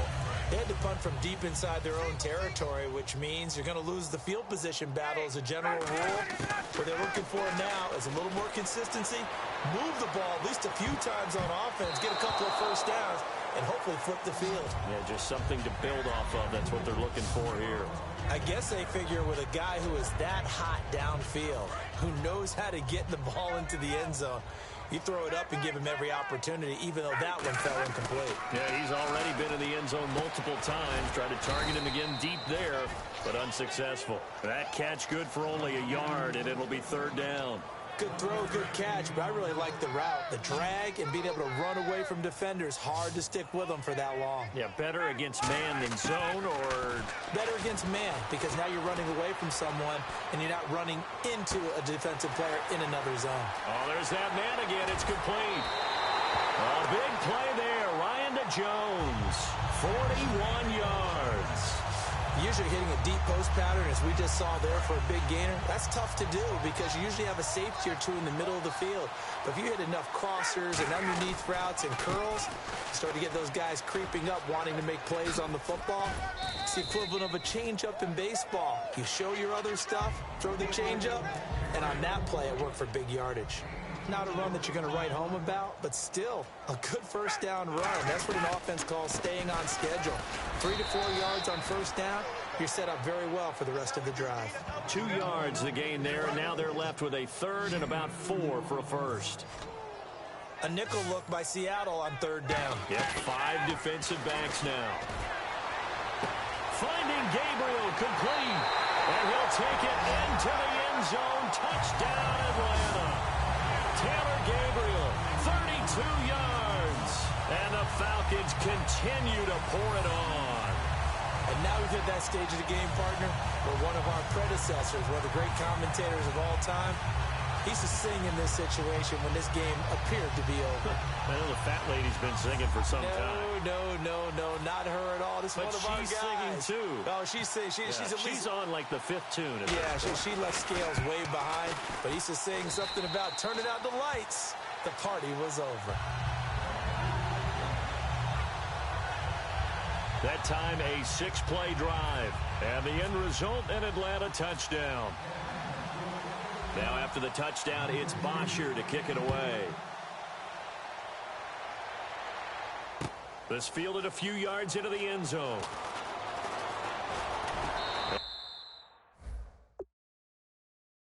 And last year that would have been a net gain of 5 on the return. This year he stopped where he would have been if he had taken a knee, and that's at the 25. And Seattle now ready to march onto the field. And they're coming off a 3-and-out, my friend.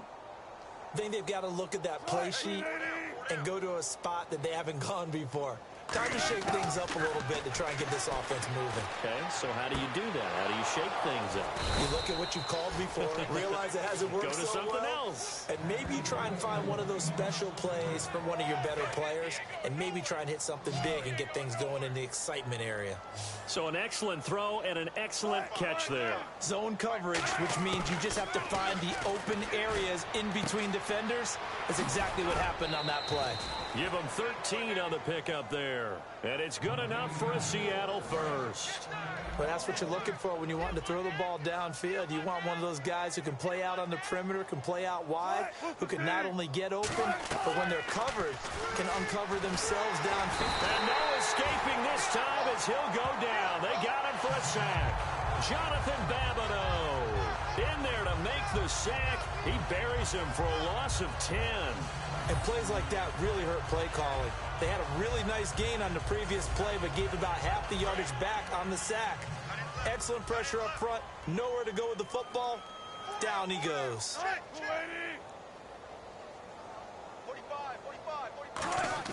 Now Wilson on second down. And he's got his favorite target yet again. It's complete. And he's taken down, but not before he gets this into enemy territory across the 40. Time for a break. So it's Seahawk football as we march toward a conclusion. They've got a 1st and 10 as they search for a late score. On first down, Wilson. Oh, he's got a man wide open, complete. And somewhat of a measure of revenge as he's in for the touchdown, but they still trail big time. He'll take it, but he won't be able to smile about it. Well, yes, that's his 3rd touchdown catch, which is very impressive, but on the scoreboard, They're still struggling. So safe to say that without him, my goodness, yikes, they are in major league trouble. He's doing his best to try and keep them in the game. Hauschka now to send this one away following the score. This is taken at the 3. And not a bad return here. He gets it out to the 25-yard line. And our attention shifts here to the Seahawks defense. They've had a day that they probably want to forget. Maybe it's a good thing it's a day game because they've got the night maybe to wash this one away. There's always a thing called the 24-hour rule, win or lose, right? That you're supposed to have 24 to absorb it and then let it go. Yeah, the clock starts a little bit earlier when you play a day game, right? And they can let this thing go and move on from there. And that drop will cause a little bit of angst for the play caller because you know they've worked all week game planning and flexing the tight end out and making him a matchup issue for the defense. They had what they wanted, and he drops the ball. Man, just couldn't hang on to the slam. Call it no gain on the run there, and now they'll be looking at a 3rd down. Well, a well-executed blitz, no doubt. Great job by the linebacker. Maybe the quarterback, if he could have seen that, could have audibled there. Yeah, he needed to be in a different play because that one just meshed perfectly for the defense. All the pressure comes. He's taken down by the Seahawk defense. They dial up the corner blitz that time, and it delivers to the tune of a 9-yard loss. Okay, was it a breakdown in protection? Did the running back not pick him up? What does it really matter? Sometimes it's just a great play made by the defense. Big-time sack. It'll be a 51-yard punt that time. And it'll be Seahawk football 1st and 10. And Seattle now ready to march onto the field. They're down big here late. I don't know. You just one last drive here for pride? Some people like to do that. I remember playing for a guy once we were down. Wilson hit. It's loose. It's out. Fumble. But I believe a Seahawk was able to get a handle on this, so this will remain Seattle ball. On plays like this where the ball comes free, it's often unusual for the team that lost it to get it back because this is the quarterback. The ball gets away from him. Everyone else is trying to execute what they're supposed to do on offense. They're usually looking in the other direction, downfield, or have moved away from him. In this case, though, a teammate is able to come up with the ball. Hey. 4 down. On 2nd down, Wilson. And he drops it incomplete. And their struggles continue here.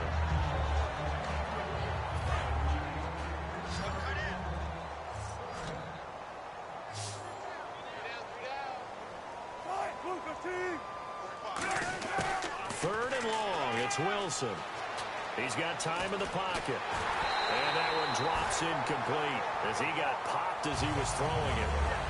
Putting pressure on the guy throwing the football is always good, but when you can couple that with contact on him that leads to an incompletion as we just saw there, that's winning football.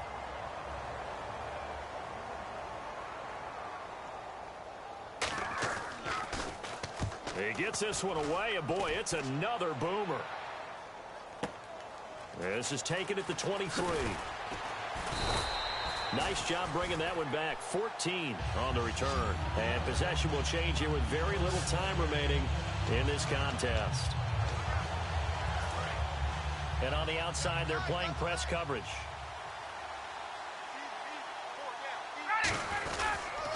They'll run with Freeman here to begin the drive. And very little room to maneuver. He'll get this down to about the 39. 2 yards on the pickup there. It'll be 2nd and 8. But, Charles, it's one thing to win. It's another thing to win and put up the amount of points that they did.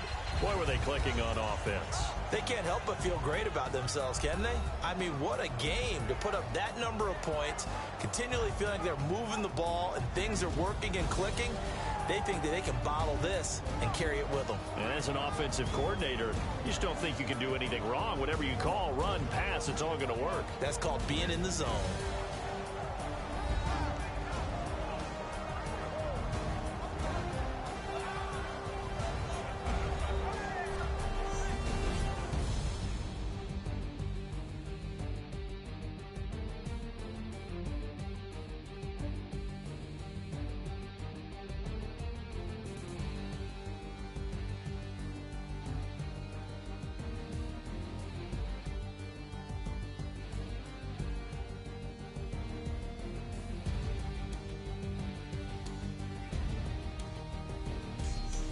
So that's a wrap. For Charles Davis, I'm Brandon Gunn. And this has been a presentation of the NFL on EA Sports. For more, check us out at easports.com. It's a win for the Falcons here as we say so long from Atlanta.